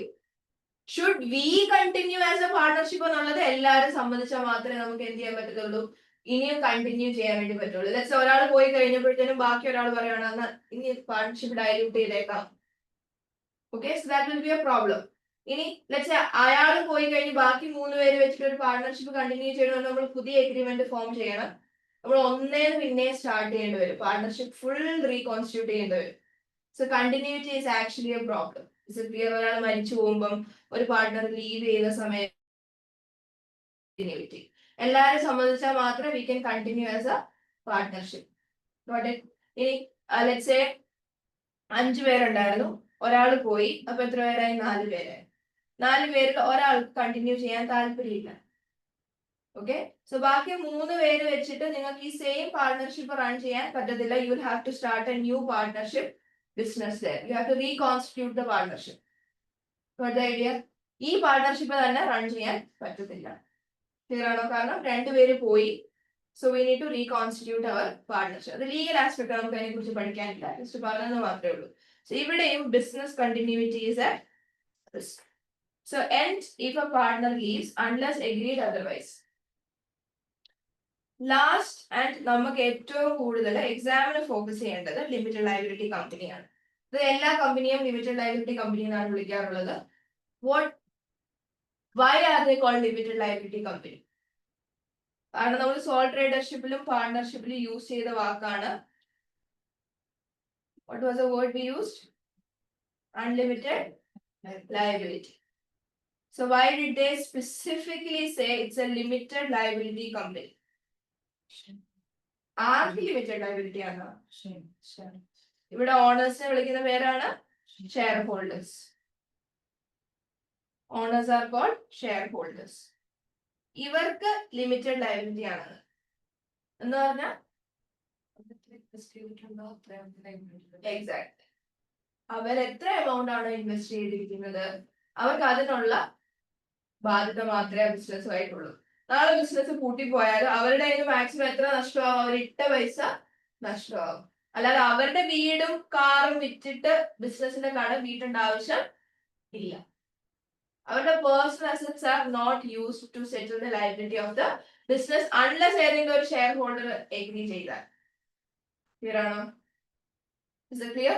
So that is why they are called as limited liability. എല്ലാ കമ്പനീസും അപ്പൊ ലിമിറ്റഡ് ലയബിലിറ്റി ആണ്. കമ്പനി ഒരു കാറ്റഗറി ഉള്ളത് limited liability company. Private limited company ഉണ്ട്, പബ്ലിക് ലിമിറ്റഡ് കമ്പനി ഉണ്ട്, അത് വേറെ കാര്യം. I am saying that all the companies are limited liability companies. Is it clear? Where the shareholder, who has limited liability? ആർക്കാ limited liability? The shareholder who is the owner of the business has limited liability. Clear ആണോ? Owner of the ബിസിനസ്സിന് limited liability ആണ്, അത്ര ഉദ്ദേശിക്കുന്നുള്ളൂ. Okay, ഇനി അടുത്ത point ആണ് separate legal entity എന്ന് പറഞ്ഞാൽ for tax and legal purposes owner and company are separate. ഇവിടെ ഒന്നും സെയിം അല്ല. Again, for accounting purposes also, owner and company are separate. So നിങ്ങളിത് കമ്പാരിറ്റീവ് ആയിട്ട് പഠിക്കേണ്ട കാര്യമാണ്. ഇവിടെ ഇതല്ല പറയുന്നത്, ഈ സെപ്പറേറ്റ് ലീഗൽ എൻറ്റിറ്റി ഉദ്ദേശിക്കുന്നത് ഈ ആസ്പെക്ട് ആണ്. Clear? Did you understand the difference between a sole tradership, partnership and a company? ഇവിടെ സെപ്പറേറ്റ് ലീഗൽ എൻറ്റിറ്റി എന്ന് ഉദ്ദേശിക്കുന്നത് ഈ ഒരു ആസ്പെക്ട് ആണ് കേട്ടോ. For tax and legal purposes owner and the company are separate, അല്ലെങ്കിൽ share holder and the company are separate. എന്ന് പറഞ്ഞാൽ ഈ കമ്പനിയുടെ പ്രൊഡക്റ്റ് യൂസ് ചെയ്തിട്ട് ഒരു കസ്റ്റമറിന് റാഷസ് വന്നു, ആർക്കെതിരെ കേസ് കൊടുക്കേണ്ടത്? Share ഹോൾഡർക്കെതിരെയാണോ കമ്പനിക്കെതിരെയാണോ? കമ്പനിക്കെതിരെ.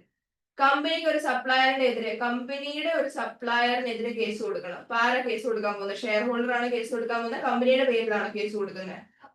Company can sue and can be SUD. അവർക്ക് വേറെ ആൾക്കാർക്കെതിരെ കേസ് കൊടുക്കാനും പറ്റും, സ്വന്തം പേരിൽ കേസ് വരാനുമുള്ള പൊട്ടൻഷ്യൽ ഉണ്ട്.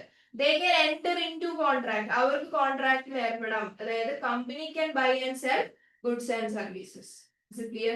And also ഈ കമ്പനി ഉണ്ടാക്കുന്ന പ്രോഫിറ്റിന് ആരാ ടാക്സ് കൊടുക്കണ്ടേ?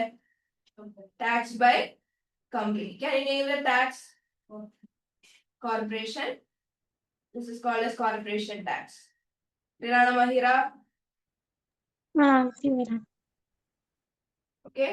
So ഇതാണ് ഏറ്റവും ഇമ്പോർട്ടന്റ് ആയിട്ട് നിങ്ങൾ അറിഞ്ഞിരിക്കേണ്ടത് ലിമിറ്റഡ് ലയബിലിറ്റി കമ്പനി. ഒന്ന് separate legal entity. What is the meaning of separate legal entity? For tax and legal purposes, the shareholder or owner of the business and the company are separate. Accounting purposes, all businesses, owner and the business are separate. For tax and legal purposes, owner and the company are separate. Whatever profit the company makes, company will have to pay tax, which is corporation tax. Company ഉണ്ടാക്കുന്ന എല്ലാ പ്രോഫിറ്റിനും tax അടയ്ക്കുന്നത് company തന്നെയാണ്. ഇവിടെ case കൊടുക്കുന്നതും case വരുന്നതും കമ്പനിയുടെ പേരിലായിരിക്കും. കോൺട്രാക്റ്റിൽ entry ചെയ്യുന്നതെല്ലാം കമ്പനിയുടെ പേരിൽ തന്നെയായിരിക്കും. ഷെയർ ഹോൾഡറിന് അവിടെ ആകെ ഒരു റോളേ ഉള്ളൂ, ഫണ്ട് കൊണ്ടുവരിക എന്നുള്ള റോള് മാത്രമേ ആർക്കുള്ളൂ? ഷെയർ ഹോൾഡർക്കുള്ളൂ. Separate legal entity. ഈ വാക്കുകളൊക്കെ നോട്ട് ചെയ്ത് വെച്ചേക്കാം കേട്ടോ. അടുത്ത ഒരു പോയിന്റ് ഇടുന്നത് കമ്പനിയുടെ കേസിൽ നിങ്ങൾ സോൾ ട്രേഡർഷിപ്പ് പാർട്ണർഷിപ്പ് നോക്കിയാൽ സോൾ ട്രേഡർഷിപ്പിന്റെ ഡെഫിനേഷൻ എങ്ങനെയായിരുന്നു? It is owned and run by sole trader. Partnership owned and run by partners. ഇവിടെ owned by shareholder, run by the board of directors or the management. Is it clear? Ownership ഒരാൾക്ക്, decision making വേറൊരാൾ. Clear? So ഇവിടെ വേറൊരു പ്രത്യേകതയും കൊണ്ട് this is owned by ആരാണ്? Shareholders. And run by രണ്ട് വാക്കുകൾ യൂസ് ചെയ്യാൻ പറ്റും. മാനേജ്മെന്റ് എന്നും പറയാൻ പറ്റും, or the board of directors എന്ന് പറയാൻ പറ്റും. Board of directors. ക്ലിയർ? ഇതൊക്കെ ശരിക്കും ബിറ്റിയിൽ നമ്മൾ പഠിക്കുന്നതാണ്. അതുകൊണ്ട് ശരിക്കും എങ്ങനെയാണെന്ന് ചോദിച്ചാൽ ACCയുടെ ഒരു പാറ്റേൺ എങ്ങനെയാണെന്ന് ചോദിച്ചു കഴിഞ്ഞാൽ വേറൊരു പേപ്പറിൽ എക്സ്റ്റെൻസീവ് ആയിട്ട് അത് പഠിക്കുന്നുണ്ടെങ്കിൽ ഈ പേപ്പറിൽ അതിന്റെ ക്വസ്റ്റ്യൻസിന്റെ അളവ് കുറവായിരിക്കും. ഇത് ബിറ്റിയിൽ നല്ല ഡീറ്റെയിൽ ആയിട്ട് പഠിക്കുന്ന കാര്യങ്ങളാണ്. FAയിൽ വരുമോ എന്ന് ചോദിച്ചാൽ വരും, പക്ഷെ വെയിറ്റേജ് എങ്ങനെയായിരിക്കും? കുറവായിരിക്കും. പറയുന്നുണ്ട് there will be questions from this. പക്ഷെ നിങ്ങൾ വിചാരിക്കുന്ന ഫുൾ ക്വസ്റ്റ്യൻസ് ഇവിടെ നിന്നാണെന്ന് നിർബന്ധമില്ല. മേ ബി ഒരു MCQ 2 MCQ നിങ്ങൾക്ക് ഈ ഒരു ആസ്പെക്ടിൽ എക്സ്പെക്ട് ചെയ്യാൻ പറ്റും. പിന്നെ അത്രയും ഡീറ്റെയിൽ പഠിച്ച അത്രയും ഡീറ്റെയിൽ ആയിട്ട് നിങ്ങൾ ഇവിടെ പഠിക്കേണ്ട ആവശ്യം ഇല്ല. ഇത് ഫൈനാൻഷ്യൽ അക്കൗണ്ടിങ് പേപ്പർ ആണ്. നമ്മൾ ഇവിടെ കൂടുതലും ഫൈനാൻഷ്യൽ റിപ്പോർട്ടിംഗ് ആണ് ഡിസ്കസ് ചെയ്യുന്നത്, നോട്ട് ദ ലീഗൽ ആസ്പെക്ട് അല്ല നമ്മൾ ഡിസ്കസ് ചെയ്യുന്നത്. ഒരു ബേസിക് അണ്ടർസ്റ്റാൻഡിങ് നിങ്ങൾക്ക് ഉണ്ടായാൽ മതി. Owned by share holders, run by the management of board directors. ചുരുക്കത്തിൽ പറഞ്ഞു കഴിഞ്ഞാൽ ഈ ഒരു ബിസിനസിന്റെ പ്രത്യേകതകൾ കൂടുതലാണ്. ഇവിടെ സെപ്പറേറ്റ് ലീഗൽ എൻറ്റിറ്റി കോൺസെപ്റ്റ് ഉണ്ട്, ബിസിനസ് എൻറ്റിറ്റി കോൺസെപ്റ്റ് ഉണ്ട്. ബിസിനസ് എൻറ്റിറ്റി ഇതിനെയാണ് ബിസിനസ് എൻറ്റിറ്റി കോൺസെപ്റ്റ് എന്ന് വിളിക്കുന്നത്. അതപ്പോ എല്ലാ ബിസിനസ്സുകൾക്കും ഉണ്ട്. സോൾ ട്രേഡർഷിപ്പിനും ഉണ്ട്, പാർട്ണർഷിപ്പിനും ഉണ്ട്, കമ്പനിക്കും ഉണ്ട് ബിസിനസ് എൻറ്റിറ്റി കോൺസെപ്റ്റ്. പക്ഷെ സെപ്പറേറ്റ് ലീഗൽ എൻറ്റിറ്റി ആർക്ക് മാത്രമേ ഉള്ളൂ? കമ്പനിക്ക് മാത്രമേ ഉള്ളൂ ഒരു കാര്യമാണ്. ഇവിടെ ഓണേഴ്സ് ഷെയർ ഹോൾഡറും, പക്ഷെ മേജർ ഡിസിഷൻ മേക്കിംഗ് അല്ലെങ്കിൽ running of the company is run by the board of directors. ഓർത്തിരിക്കുമല്ലോ? ഫീച്ചേഴ്സ് അറിഞ്ഞിരിക്കണേ. Moving on. Key feature: share holders liabilities limited to their investment. അതായത് നാളെ കമ്പനി പൂട്ടിപ്പോകേണ്ട വന്നാലും അവരിട്ട പൈസ അവർക്ക് നഷ്ടമാവും. അതിൽ കൂടുതൽ പേഴ്സണൽ അസറ്റുകളൊന്നും പ്ലഡ്ജ് ചെയ്യേണ്ട ആവശ്യം ഇല്ല. Pays corporation tax, not income tax. ഇവിടെ പേഴ്സണൽ ടാക്സ് അല്ല. ഇവിടെ എന്ത് ലാഭം ഉണ്ടാക്കിയാലും ഏത് ടാക്സ് പേ ചെയ്യേണ്ടത്? Corporation tax. They can raise funds by issuing shares. അപ്പൊ കുറച്ചുകൂടെ വൈഡർ പൂൾ ഓഫ് ഫണ്ട് ഉണ്ട്. ഓക്കെ, സോ ഷെയർസ് എങ്ങനെയാണെന്ന് ചോദിച്ചു കഴിഞ്ഞാൽ let's, 'for understanding purposes, let's think of These are papers that represent ownership. So physical ആയിട്ടൊന്നും അല്ല, these are online ആണ്.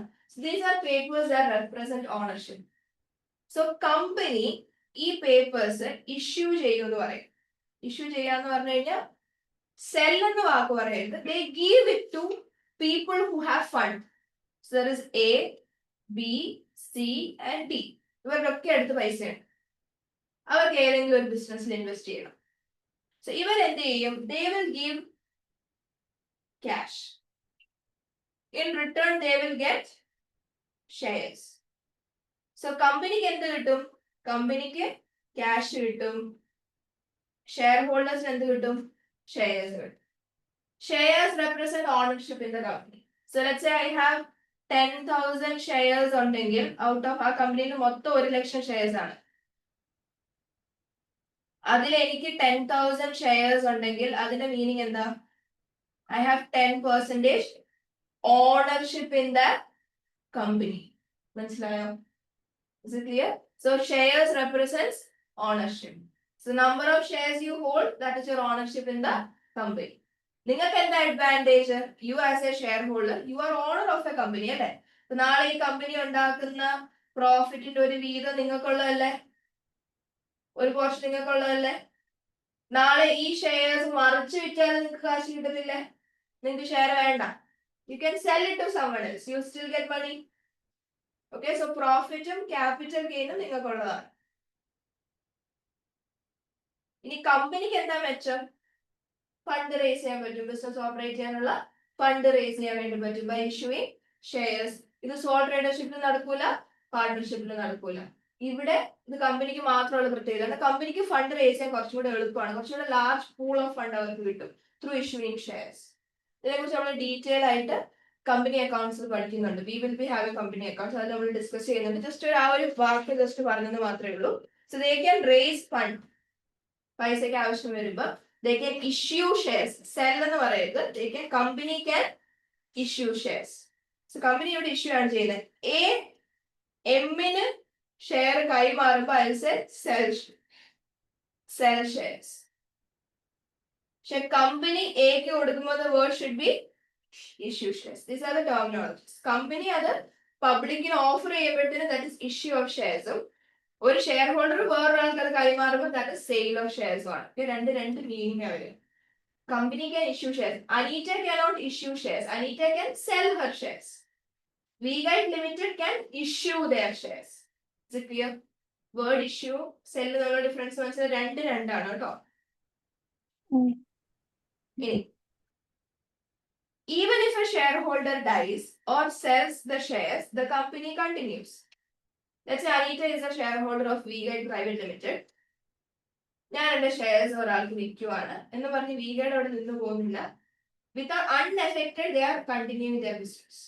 ഇപ്പൊ ബിസിനസ് കണ്ടിന്യൂറ്റി യാതൊരു രീതിയിൽ ഇവിടെ എന്താവുന്നില്ല, എഫക്ട് ആവുന്നില്ല. ഷെയർ ഹോൾഡർ മരിച്ചാലോ ലീവ് ചെയ്താലോ, if they sell their shares, transfer their shares or give back the shares to the company, അങ്ങനെ ഒരു ഓപ്ഷൻ ഉണ്ട്. ഷെയർ റീപർച്ചേസ് എന്ന് പറയും. കമ്പനിക്ക് അവരുടെ ഷെയർസ് എന്ത് ചെയ്യാൻ പറ്റും? തിരിച്ചു വാങ്ങാൻ പറ്റും ഷെയർ ഹോൾഡേഴ്സിന് അടുത്ത്. എന്ത് കൊടുത്താൽ മതി? ഞാൻ ഇട്ട പൈസ എനിക്ക് തരിക, ഷെയർസ് ഞാൻ തിരിച്ചു കൊടുക്കാം. സോ എങ്ങനെ വന്നാലും ആ കമ്പനി അവിടെ നിന്ന് പോകുന്നില്ല. They will still continue operating. So business continuity ഇവിടെ ഒരു പ്രശ്നമേ അല്ല. അതൊരു വലിയ അഡ്വാൻറ്റേജ് ആണ് കമ്പനിയുടെ കേസിൽ.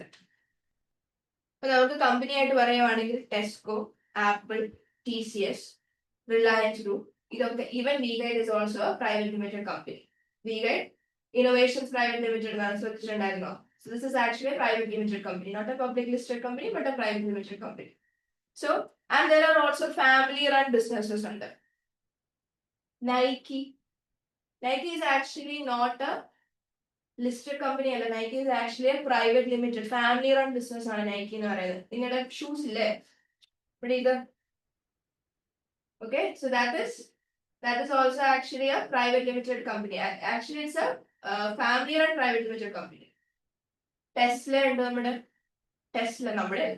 Tesla ഉണ്ട്. So we have Apple Limited, TCS ഉണ്ട്. So these are all companies. Companies എന്ന് പറയുമ്പോൾ എല്ലാ കമ്പനീസും സ്റ്റോക്ക് മാർക്കറ്റിൽ ലിസ്റ്റ് ചെയ്യണമെന്ന് നിർബന്ധമില്ല. സ്റ്റോക്ക് മാർക്കറ്റിൽ ലിസ്റ്റ് ചെയ്ത കമ്പനീസിനെ നമ്മൾ പബ്ലിക് ലിമിറ്റഡ് കമ്പനീസ് എന്നും PLC എന്നും ലിസ്റ്റ് ചെയ്യാത്ത കമ്പനീസിനെ പ്രൈവറ്റ് ലിമിറ്റഡ് കമ്പനീസ് എന്നാണ് പറയാറ്. VGAT comes under the private category, whereas TCS falls under the PLC. Is it clear? ഇനി again advantage എന്താന്ന് ചോദിച്ചു കഴിഞ്ഞാൽ ഇത് ഷെയർ ഹോൾഡർക്കുള്ള ഒരു അഡ്വാൻറ്റേജ് ആണ് കേട്ടോ. എന്താ അവരുടെ advantage? Limited liability, no personal assets are at risk, easier to raise capital. Obviously there is a wider pool of fund. Company continues regardless of ownership, so there is business continuity is always ensured. So these are the advantages. ഇനി disadvantage നോക്കിക്കഴിഞ്ഞാൽ അത് ശരിക്കും legal aspect പഠിച്ചാലേ നിങ്ങൾക്ക് മനസ്സിലാവത്തുള്ളൂ. That വളരെ expensive ആണ് to start the business. There's a lot of legal procedures that you need to follow. കുറെ പേപ്പേഴ്സ് നിങ്ങൾ സബ്മിറ്റ് ചെയ്യേണ്ടതായിട്ട് വരും. Then financial records must be made public. നിങ്ങൾ നിങ്ങളുടെ ബാലൻസ് ഷീറ്റ്, നിങ്ങളുടെ SOPയിൽ നിങ്ങൾ നിർബന്ധമായിട്ട് എന്ത് ചെയ്തിരിക്കണം? പബ്ലിഷ് ചെയ്യണം എന്നുള്ള റൂളും കൂടെ ഉണ്ട് കമ്പനിയുടെ കേസിൽ. അതിലേക്ക് ഞാൻ ഇപ്പൊ വരാം. And also profits are taxed twice. ശ്രദ്ധിച്ചു കേട്ടോ എങ്ങനെയാണ്? കമ്പനി ഉണ്ടാക്കുന്ന പ്രോഫിറ്റിന് ഏത് ടാക്സ് ആണ് കൊടുക്കാൻ പോകുന്നത്? Corporation tax. ഓക്കെ. ഇനി ഈ പ്രോഫിറ്റിന് വീതം ആർക്ക് കൊടുക്കും? ഷെയർ ഹോൾഡർക്ക് കൊടുക്കും. എന്ത് പേരിലാണ് കൊടുക്കുന്നത്? ഡിവിഡൻഡ് എന്ന പേരില് ആണല്ലോ. ഈ ഡിവിഡൻഡിന് ആര് ടാക്സ് അടയ്ക്കണം? ഷെയർ ഹോൾഡർ ഇൻകം ടാക്സ് അടയ്ക്കണം. ഈ പ്രോഫിറ്റിന്റെ വീതം അല്ല ഡിവിഡൻഡ് ആയിട്ട് കൊടുക്കുന്നത്. ആ പ്രോഫിറ്റിന് കോർപ്പറേഷൻ ടാക്സ് അടയ്ക്കുന്നുണ്ട്. ആ പ്രോഫിറ്റിന്റെ വീതമാണ് ഡിവിഡൻഡ്. ആ ഡിവിഡൻഡ് ഏത് ടാക്സ് അടയ്ക്കുന്നുണ്ട്? ഇൻകം ടാക്സ് പേ ചെയ്യും. ടെക്നിക്കലി ഒരേ എമൗണ്ടിന് ടാക്സ് അതോറിറ്റിക്ക് 2 പ്രാവശ്യം ടാക്സ് കിട്ടുന്നുണ്ട്. ഒന്ന് കമ്പനിയുടെ പേരിൽ കോർപ്പറേഷൻ ടാക്സും ഒന്ന് ഷെയർ ഹോൾഡറുടെ പേരിൽ ഇൻകം ടാക്സ്. മനസ്സിലായോ? Is it clear? So let's say the company is making a profit of 100,000 pounds. UK tax ആയിട്ട് പറഞ്ഞുതരാം. UK tax system പറഞ്ഞുതരാം. We have ABC company. So ABC കമ്പനിക്ക് വേറൊരു ഇൻകം ഇല്ല. പ്രോപ്പർട്ടി ഇൻകം ഇല്ല, dividend income ഇല്ല, interest income ഇല്ല, യാതൊരു ഇൻകം ഇല്ല. They only have profit. Trade profit മാത്രമേ ഉള്ളൂ ഇവരുടെ ഇൻകം എന്ന് പറയുന്നത്. Okay, trade profit. വേറെ ഡിഡക്ഷൻസ് ഒന്നുമില്ല. നിങ്ങൾ ടാക്സ് പഠിക്കാൻ നിങ്ങൾക്ക് മനസ്സിലാവും. അപ്പൊ ഇത് തന്നെയാണ് അവരുടെ taxable total profit, which is 100,000. Okay, 100,000 എന്ന് പറയുമ്പോൾ കാൽക്കുലേഷൻ കുറച്ചുകൂടെ കോംപ്ലിക്കേറ്റഡ് ആണ്. സോ നിങ്ങൾക്ക് അതിന്റെ ആവശ്യമില്ല. Let me say this 45,000 pounds. Company ഉണ്ടാക്കിയ ട്രേഡ് പ്രോഫിറ്റ് ആണ്. അവർക്ക് വേറെ പ്രോഫിറ്റുകളൊന്നും ഇല്ല, വേറെ ഇൻകംസ് ഒന്നുമില്ല, വേറെ ഡിഡക്ഷൻസ് ഒന്നുമില്ല. ഇതാണ് അവരുടെ TTP, ടാക്സബിൾ ടോട്ടൽ പ്രോഫിറ്റ്. ഇതിന്റെ മേലെ they have to pay tax 19%. ഈ ടാക്സിന്റെ പേരെന്താ? Corporation tax. ഇതാരാ പേ ചെയ്യേണ്ടത്? കമ്പനിയാണിത് പേ ചെയ്യേണ്ടത്. ഓക്കെ, ഈ 45,000 മേലെ. ക്ലിയർ ആണല്ലോ? ഓക്കെ, ഈ 45,000 ഒരു വീതമാണ് ആർക്ക് കൊടുക്കുന്നത്? ഷെയർ ഹോൾഡേഴ്സ് കൊടുക്കുന്നത്. എന്ത് പേരില്? ഡിവിഡൻഡ് ആയിട്ട്. So let's say the shareholder got $10,000 here as dividend. Okay, so 10,000 is a little too much. 2,000 കിട്ടി ഡിവിഡൻഡ് ആയിട്ട്. 10 ഷെയർ ഹോൾഡർ ഉണ്ട്, 10 പേർക്കും 2,000 വെച്ചിട്ട് കിട്ടി. അപ്പൊ ഈ 2,000 അവർ ഏത് ടാക്സ് അടയ്ക്കണം?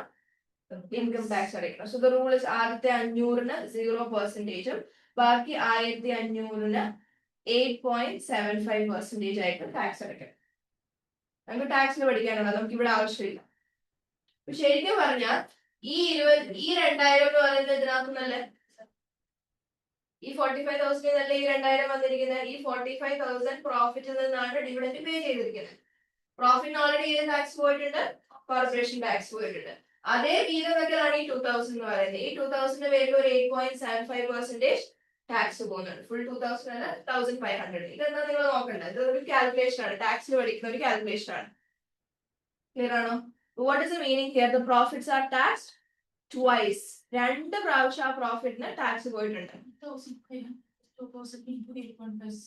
അല്ലല്ല, അതാ പറഞ്ഞത്, ഈ കാൽക്കുലേഷൻ ടാക്സിലുള്ള ഒരു കാൽക്കുലേഷൻ ആണ്. അതായത് ആദ്യത്തെ 500 ഡിവിഡൻഡ് ഇൻകത്തിന് 0% ടാക്സ്.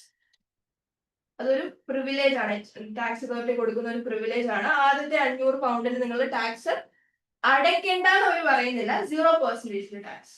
ആൻഡ് ബാക്കി 1500 മാത്രമേ എന്താവത്തുള്ളൂ, ടാക്സ് ഉള്ളാവത്തുള്ളൂ. ഓക്കെ, സോ ടെക്നിക്കലി പറയുവാണെങ്കിൽ ഒരേ എമൗണ്ടിന് മേലെ 2 പ്രാവശ്യം 2 രീതിയിലുള്ള ടാക്സ് അപ്ലൈ ചെയ്യുന്നു. So profits are tax twice. പക്ഷെ കമ്പനിയുടെ ടാക്സ് സഫർ ചെയ്യുന്നത് കമ്പനിയും, ഡിവിഡന്റ് ടാക്സ് സഫർ ചെയ്യുന്നത് ഷെയർ ഹോൾഡറുമാണ്. ക്ലിയർ ആണോ? ഇല്ല, ഡിവിഡന്റ് ഡിഡക്റ്റബിൾ അല്ല. UK ടാക്സേഷനിൽ ഡിവിഡന്റ് മൈനസ് ചെയ്യാൻ പാടില്ല. ഓക്കെ, അത് കമ്പനിയുടെ എക്സ്പെൻസ് ആയിട്ട് ട്രീറ്റ് ചെയ്യുന്നില്ല. So you are not suppose to deduct it. So technically ഈ 45,000 ഡിവിഡന്റ് പോയിട്ടില്ല. 2000 ഞാൻ എന്ത് ചെയ്തിട്ടില്ല, മൈനസ് ചെയ്തിട്ടില്ല. ഇതിനകത്ത് കിടപ്പുണ്ട് എന്ത്, ഈ ഞാൻ വീതം വെക്കാൻ വേണ്ടി പോകുന്ന 2000 അതിൽ കിടപ്പുണ്ട്. ക്ലിയർ ആണോ? അതായത് ഇത്ര ഓർത്ത് വെച്ചാൽ മതി, 2 പ്രാവശ്യം ഒരേ എമൗണ്ടിന് 2 തരത്തിലുള്ള ടാക്സ് കാൽക്കുലേറ്റ് ചെയ്യുന്നുണ്ട്. ഓക്കെ മഹീറ? മനസ്സിലായി. So this is basically the types of business entities. അപ്പൊ കുറച്ചുകൂടെ കഴിഞ്ഞിട്ട് ഞാൻ കിറ്റിലേക്ക് വരാം. ഉച്ച കഴിഞ്ഞ് നമുക്ക് കുറച്ച് കിറ്റും കൂടെ ചെയ്യാം. കിറ്റിന് മെയിൻലി നിങ്ങൾ കാണാൻ വേണ്ടി പോകുന്ന questions, identify whether this is A type of business entity identify ചെയ്യുക, അല്ലെങ്കിൽ which of the following statement is correct regarding A private limited liability company. ഈ പറയുന്നതിൽ ഏത് സ്റ്റേറ്റ്മെന്റ് ആണ് ലിമിറ്റഡ് ലയബിലിറ്റി കമ്പനിക്ക് കറക്റ്റ് ആയിട്ടുള്ള സ്റ്റേറ്റ്മെന്റ്, അല്ലെങ്കിൽ സോൾ ട്രേഡർഷിപ്പിൽ കറക്റ്റ് ആയിട്ടുള്ള statement. Which of the following are features of a partnership business? അങ്ങനത്തെ questions ആയിരിക്കും mainly you will be seeing. Okay? Can I proceed? Or you need a break now? Break or no?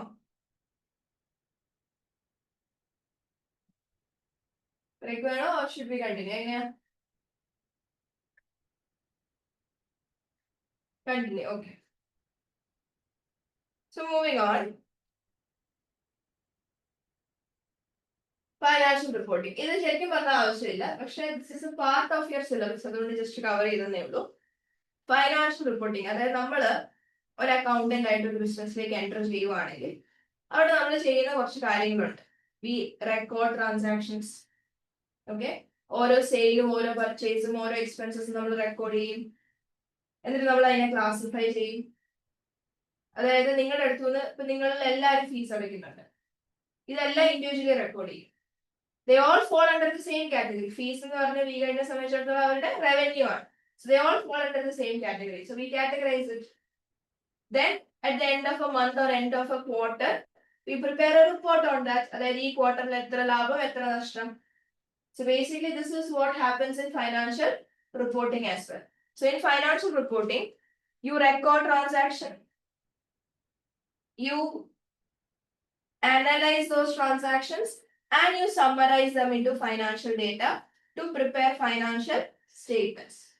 ഇനി recording എന്ന് പറയുമ്പോഴത്തേന് എന്താണ്, all individual പെർച്ചേസസും സെയിൽസും നിങ്ങൾ record ചെയ്യും.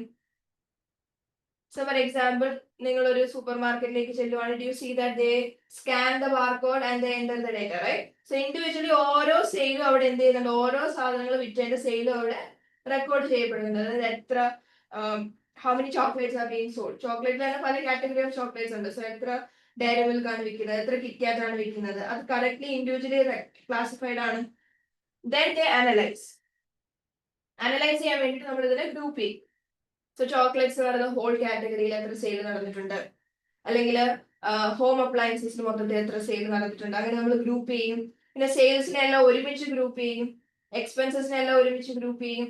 അല്ലെങ്കിൽ rent expenses കാണും, you will be having electricity expenses കാണും, employee expenses കാണും, അതിനെ കാറ്റഗറൈസ് ചെയ്യും. Then finally U summarise it.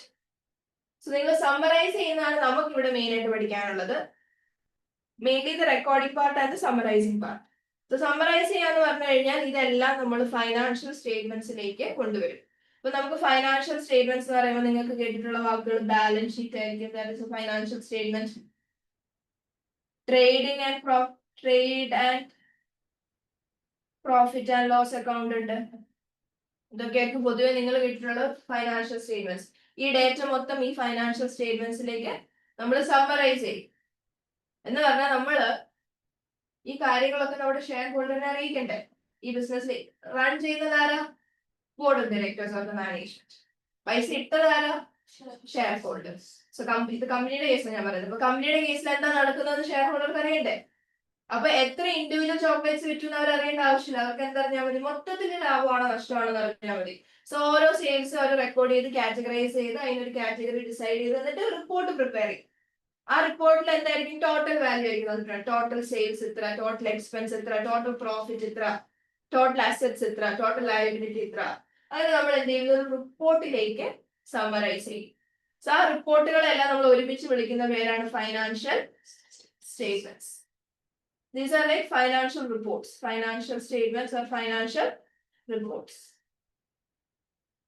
ആർക്കൊക്കെ യൂസ് ചെയ്യാൻ പറ്റും? Share holders or owners, tax authority, tax പർപ്പസസിന് വേണ്ടിയിട്ട് യൂസ് ചെയ്യും. ബാങ്ക്, ഇതിനായിരിക്കും ബാങ്ക് ഇത് യൂസ് ചെയ്യുന്നത്.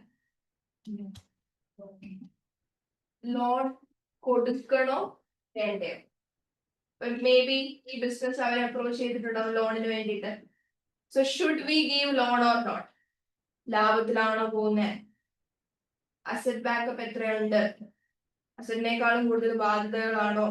ഇതൊക്കെ അറിയാൻ പറ്റുന്ന എവിടുന്നാണ്? ഈ ഫൈനാൻഷ്യൽ സ്റ്റേറ്റ്മെന്റ്സിൽ നിന്നാണ്. സോ നിങ്ങൾ വിചാരിക്കുന്ന പോലെ ഇത് ഓണേഴ്സ് മാത്രമേ യൂസ് ചെയ്യുന്ന ഡേറ്റ അല്ല. Owners will use it, employees will use it. ഇതിന് എംപ്ലോയീസ് യൂസ് ചെയ്യുന്ന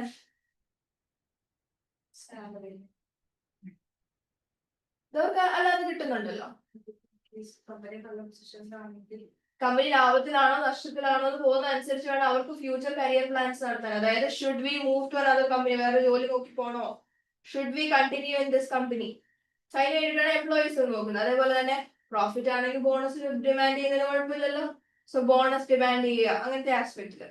ഇനി suppliers also look into the financial statement. അത് എന്തിനു വേണ്ടിയിട്ടാ? കടത്തിന് ഇവർക്ക് സാധനം കൊടുത്താൽ പൈസ തിരിച്ചു കിട്ടുവോ? ഇനി ഇവർക്ക് കടത്തിന് സാധനം കൊടുക്കണോ? അതറിയാൻ വേണ്ടിയിട്ടാണ് മെയിൻലി എന്ത് ചെയ്യുന്നത്. അല്ലെങ്കിൽ വേറെ സപ്ലയർ, നമ്മളൊരു കസ്റ്റമർ ആണ് അല്ലെ, വേറെ കസ്റ്റമറിനെ നോക്കി പോകണം. നമ്മുടെ അടുത്ത് നിന്ന് ഇനി സെയിൽ കിട്ടുവോ? നമ്മൾ നഷ്ടത്തിൽ പോയിക്കൊണ്ടിരിക്കുകയാണ്, നമ്മുടെ അടുത്ത് നിന്ന് ഇനി സെയിൽ കിട്ടൂലല്ലോ അവർക്ക്. So should they go for other customers? So ഈ റീസൺസിനൊക്കെ വേണ്ടിയിട്ടാണ് ആര് നോക്കുന്നത്? സപ്ലയേഴ്സ് നമ്മുടെ ഫൈനാൻഷ്യൽ സ്റ്റേറ്റ്മെന്റ്സ് നോക്കുന്നത്. ടാക്സ് അതോറിറ്റി എന്തിനാണ് നോക്കുന്നത്? എത്ര ലാഭം ഉണ്ടാക്കി അറിഞ്ഞാലല്ലേ ടാക്സ് എത്രയാ കാൽക്കുലേറ്റ് ചെയ്യാന്ന് പറയാൻ പറ്റത്തുള്ളൂ. ഓക്കെ, നിങ്ങൾ എന്തെങ്കിലും ടാക്സ് ഇവേഷൻസ് നടത്തുന്നുണ്ടോ എന്ന് അറിയണ്ടേ? നിങ്ങൾ ഏതെങ്കിലും ടാക്സ് വെട്ടിപ്പ് നടത്തുന്നുണ്ടോ എന്ന് അറിയണ്ടേ? സോ ആ കാര്യത്തിനാണ് ടാക്സ് അതോറിറ്റി നോക്കുന്നത്. Is it clear?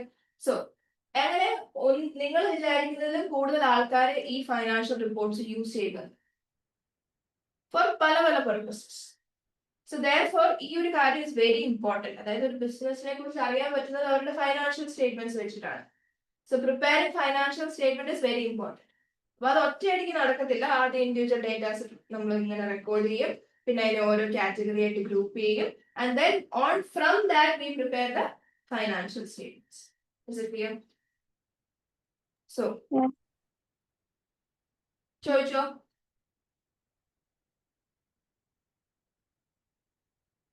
മഹിറ കേട്ടില്ല? Clear. Okay. So financial statements help to compare performance over time. ഇനി ഫൈനാൻഷ്യൽ സ്റ്റേറ്റ്മെന്റ്സിന് വേറൊരു ഗുണം കൂടെ ഉണ്ട്. 2013, 2014, 2015 ഫൈനാൻഷ്യൽ സ്റ്റേറ്റ്മെന്റ്സ് കമ്പയർ ചെയ്ത് കഴിഞ്ഞാൽ how are V doing as A business എന്നുകൊണ്ട് നമുക്ക് അനലൈസ് ചെയ്തുകൂടെ? കഴിഞ്ഞ ഒരു 3 വർഷമായിട്ട് നമ്മുടെ പെർഫോമൻസ് എങ്ങനെയാണ് പോകുന്നത് നമുക്കൊരു idea കിട്ടത്തില്ലേ? So this helps us to compare the performance over time.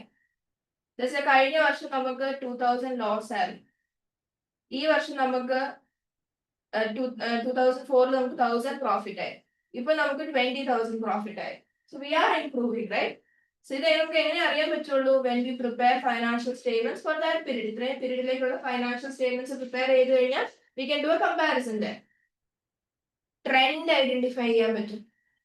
So for example കഴിഞ്ഞ വർഷത്തെ നിങ്ങളുടെ എംപ്ലോയി കോസ്റ്റ് എന്ന് പറയുന്നത് 20,000 ആണെന്ന് വിചാരിക്കുക. ഈ വർഷം അത് 40,000 ആയിരിക്കും. അത് കഴിഞ്ഞപ്പോൾ അത് 60,000 ആയി. So there is a trend.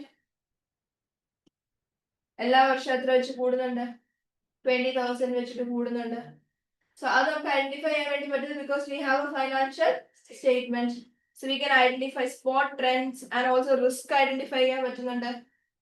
With risk എങ്ങനെ ഐഡന്റിഫൈ ചെയ്യാൻ പറ്റുന്നത്? Let's say കഴിഞ്ഞ വർഷം 2,000 പ്രോഫിറ്റ്, ഈ വർഷം 1,000 പ്രോഫിറ്റ്, ഈ വർഷം 20,000 ലോസ്. താഴേക്ക് ആ ഗ്രാഫ് പോയിക്കൊണ്ടിരിക്കുന്നത്. So we can identify risk. Is it clear? Rent expenses 5,000, 10,000, 25,000. So there is a risk that your rent expenses increasing every year. So risk identify ചെയ്യാൻ വേണ്ടി പറ്റുന്നുണ്ട്. ഇനി നമുക്ക് നമ്മുടെ ഫൈനാൻഷ്യൽ സ്റ്റേറ്റ്മെന്റ്സ് നമ്മുടെ മാത്രം പാസ്റ്റ് ഡേറ്റ വെച്ചിട്ടല്ല, മറ്റ് ബിസിനസിന്റെ ഫൈനാൻഷ്യൽ സ്റ്റേറ്റ്മെന്റ്സ് ഉപയോഗിച്ച് അവരുടെയും റേഷ്യോ വെച്ചിട്ട് എന്ത് ചെയ്യാൻ പറ്റും? കമ്പയർ ചെയ്യാൻ വേണ്ടി പറ്റും. ഫോർ എക്സാമ്പിൾ, ഞാൻ എന്റെ ഡേറ്റ വെച്ചിട്ട് എന്റെ പ്രോഫിറ്റ് മാർജിൻ കാൽക്കുലേറ്റ് ചെയ്യും 2024. എന്റെ കോമ്പറ്റീറ്ററുടെയും ഫൈനാൻഷ്യൽ സ്റ്റേറ്റ്മെന്റ്സ് അവർ പബ്ലിഷ് ചെയ്യണമല്ലോ. സോ 2024 എന്റെ കോമ്പറ്റീറ്ററിന്റെയും പ്രോഫിറ്റ് മാർജിൻ ഞാൻ കാൽക്കുലേറ്റ് ചെയ്യും, എത്ര ശതമാനം ലാഭം ഉണ്ടാക്കുന്നുണ്ട്. അപ്പൊ എനിക്ക് എന്റെ ഡേറ്റ വെച്ച് കമ്പയർ ചെയ്യാം, അതേപോലെ എന്റെ ഡേറ്റ വേറൊരു ബിസിനസിന്റെ ഡേറ്റ വെച്ചിട്ട് എനിക്ക് എന്ത് ചെയ്യാൻ പറ്റും? കമ്പയർ ചെയ്യാൻ വേണ്ടി പറ്റും. നമ്മൾ എങ്ങനെ ഓപ്പറേറ്റ്, നമ്മുടെ ഇൻഡസ്ട്രി ആവറേജ് നമ്മൾ എങ്ങനെ ഓപ്പറേറ്റ് ചെയ്യുന്നു നമുക്ക് കമ്പയർ ചെയ്യാൻ വേണ്ടി പറ്റും. So you can compare your performance with your previous financial data and your performance with your industry competitors as well. Is it clear? Clear ആണോ സംഭവം? ഇത് നിങ്ങൾക്ക് ചെയ്യാനില്ല, ഇത് നിങ്ങൾ FR പഠിക്കും. These ratio പഠിക്കുന്നുണ്ട്. Comparison and everything you will be learning in FR. Now, so financial statements എന്ന് പറയുമ്പോൾ ഫൈനാൻഷ്യൽ സ്റ്റേറ്റ്മെന്റ്സിൽ കാണിക്കുന്നത് ഒരു ബിസിനസ് ഓൺ ചെയ്യുന്ന അസറ്റ്സ് ഏതൊക്കെയാണ്, ഒരു ബിസിനസിന്റെ ലയബിലിറ്റീസ് ഏതൊക്കെയാണ്, ബിസിനസ് ലാഭത്തിലാണോ പോകുന്നത് അതോ business is at risk. Then this must be accurate four decision making. Prepare ചെയ്ത് ഫൈനാൻഷ്യൽ സ്റ്റേറ്റ്മെന്റ്സ് കറക്റ്റ് അല്ലെങ്കിൽ നിങ്ങൾ അതിനുശേഷം എടുക്കുന്ന എല്ലാ കമ്പാരിസണും പൊട്ടതെറ്റാണ്, നിങ്ങൾ എടുക്കുന്ന ഡിസിഷനും തെറ്റാണ്. So what ever financial statements is prepared that should be accurate. ഇനി പറയാൻ പോകുന്നത്, അതുകൊണ്ടാണ് ഫൈനാൻഷ്യൽ സ്റ്റേറ്റ്മെന്റ്സ് പ്രിപ്പയർ ചെയ്ത് കഴിഞ്ഞിട്ട് ഓഡിറ്റ് ചെയ്യണമെന്ന് പറയും. പ്രിപ്പയർ ചെയ്തത് കറക്റ്റ് ആണെന്ന് അറിയണ്ടേ? സോ അതിന് വേണ്ടിയിട്ടാണ് എന്ത് ചെയ്യുന്നത്? ഓഡിറ്റ് ചെയ്യുന്നത്. Which you will learn in detail. അപ്പൊ വളരെ സിമ്പിൾ ആയിട്ട് പറയുവാണെങ്കിൽ ഓൾറെഡി പ്രിപ്പയർ ചെയ്ത് വെച്ചിരിക്കുന്ന ഫൈനാൻഷ്യൽ സ്റ്റേറ്റ്മെന്റ്സ് ശരിയാണോ തെറ്റാണോ എന്ന് ചെക്ക് ചെയ്യുന്ന ഒരു പ്രോസസ്സാണ് എന്ത്? Audit. To check whether the financial statements is accurate or not. Is it clear? Okay. So കാരണം അത് ആക്യുറേറ്റ് അല്ലെങ്കിൽ ഇതുമായിട്ട് ബന്ധപ്പെട്ട് കുറെ ഡിസിഷൻസ് എടുക്കുന്നുണ്ട്, അതൊക്കെ തെറ്റിപ്പോകും. ഇത് കമ്പനിയെ ബാധിക്കും, കമ്പനിയുടെ ഷെയർ ഹോൾഡറിന്റെ ഡിസിഷനെ ബാധിക്കും, എംപ്ലോയിയുടെ ഡിസിഷനെ ബാധിക്കും, ടാക്സ് അതോറിറ്റിയുടെ ഡിസിഷനെ ബാധിക്കും. So this is interconnected. So we should make sure that all the financial statements are accurate. അപ്പൊ ഇങ്ങനെയാ പറയുന്നത്, ലിസ്റ്റഡ് കമ്പനി ആണെങ്കിൽ ഓഡിറ്റ് ചെയ്ത് കറക്റ്റ് ആണെന്ന് ഉറപ്പ് വരുത്തിയിട്ട് മാത്രമേ എന്ത് ചെയ്യാൻ പാടുള്ളൂ? പബ്ലിഷ് ചെയ്യാൻ പാടുള്ളൂ. പ്രിപ്പയർ ചെയ്യണം FS, ഓഡിറ്റ് ചെയ്ത് ട്രൂ ആൻഡ് ഫെയർ ആണെന്ന് ഉറപ്പ് വന്നു കഴിഞ്ഞാൽ മാത്രമേ എന്ത് ചെയ്യാൻ പാടുള്ളൂ? പബ്ലിഷ് ചെയ്യാൻ പാടുള്ളൂ. Is it clear? ഇനി പറയുന്ന സ്റ്റേറ്റ്മെന്റ് എഴുതി വെച്ചോ. All businesses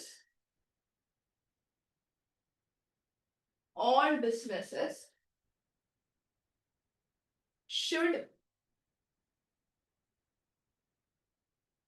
prepare FS.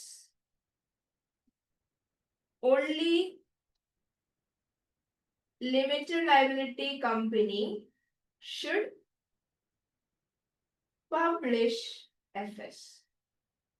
ഇതൊരു മേജർ മിസ്കൺസെപ്ഷൻ ആണ് among students.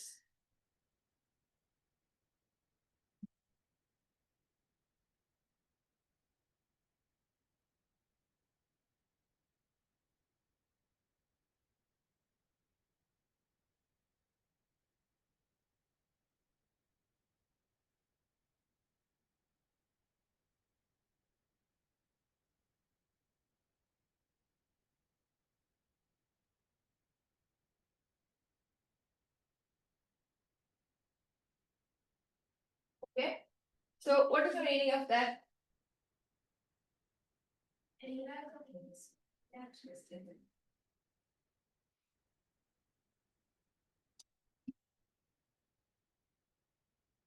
കമ്പനീസ് മാത്രമല്ല, ബിസിനസ് എന്ന് പറയുമ്പോൾ എന്തൊക്കെ വരും? സോൾ ട്രേഡർഷിപ്പ് വരും, പാർട്ട്ണർഷിപ്പ് വരും. All businesses, be it sole tradership, be it partnership, be it a company, should prepare FS, financial statements. പക്ഷെ പബ്ലിഷ് ചെയ്യാൻ ആർക്ക് മാത്രമേ ഒബ്ലിഗേഷൻ ഉള്ളൂ? ലിമിറ്റഡ് ലയബിലിറ്റി കമ്പനിക്ക്. അതായത് പൊതുവേ ഉള്ള ഒരു മിസ്കൺസെപ്ഷൻ ആണ് സ്റ്റുഡൻസിന്റെ ഇടയ്ക്ക്, സോൾ ട്രേഡർഷിപ്പും പാർട്ട്ണർഷിപ്പും ഫൈനാൻഷ്യൽ സ്റ്റേറ്റ്മെന്റ്സ് പ്രിപ്പയർ ചെയ്യേണ്ട ആവശ്യം ഇല്ല. It's not like that. അവരും FS പ്രിപ്പയർ ചെയ്യണം, പക്ഷെ അവർ പബ്ലിഷ് ചെയ്യണമെന്ന് നിർബന്ധമില്ല. ആരാ പബ്ലിഷ് ചെയ്യേണ്ടത്? LLC. അതുകൊണ്ടാണ് LLC കറക്റ്റ് ആയിട്ടുള്ള ഡേറ്റ തന്നെ പബ്ലിഷ് ചെയ്യാൻ പാടുള്ളൂ. അവർക്കാണ് കൂടുതൽ റെസ്പോൺസിബിലിറ്റി അവിടെ, because the data is being publish. ആൾക്കാർ ഇത് വെച്ച് ഡിസിഷൻസ് എടുക്കാൻ പോകുന്നുണ്ട്. So the decision should not go wrong. അപ്പൊ ഏറ്റവും കൂടുതൽ അവിടെ എന്താ പറയാ പ്രഷർ വരുന്നത് LLC-ക്കാണ് to publish accurate financial statements. Is it clear? So remember, everyone should prepare, but only an LLC should publish. True or false? കണ്ടിട്ടുള്ള ഒരു കാര്യമാണ്. Clear? Yes. So, ആ statement എഴുതിയല്ലോ. Okay, so we will continue after the break, because after the break we have a couple of questions to do as well. So we'll take a small break and we'll continue after that. ആദ്യ ദിവസം ഇങ്ങനെയൊക്കെ തന്നെയായിരിക്കും കേട്ടോ, unless we start with a proper accounting standard. അതായത് accounting journal entry pass ചെയ്യാൻ തുടങ്ങുമ്പോൾ തൊട്ട് കുറച്ച് ഇൻട്രസ്റ്റിംഗ് ആവാൻ ചാൻസ് ഉണ്ട്. ജേർണൽ എൻട്രി ലെഡ്ജറിലേക്ക് കയറുമ്പോൾ കുറച്ച് ഇൻട്രസ്റ്റിംഗ് ആവും. Unless we start with a proper accounting standard, it will be like this. So ഇങ്ങനെ തന്നെയായിരിക്കും.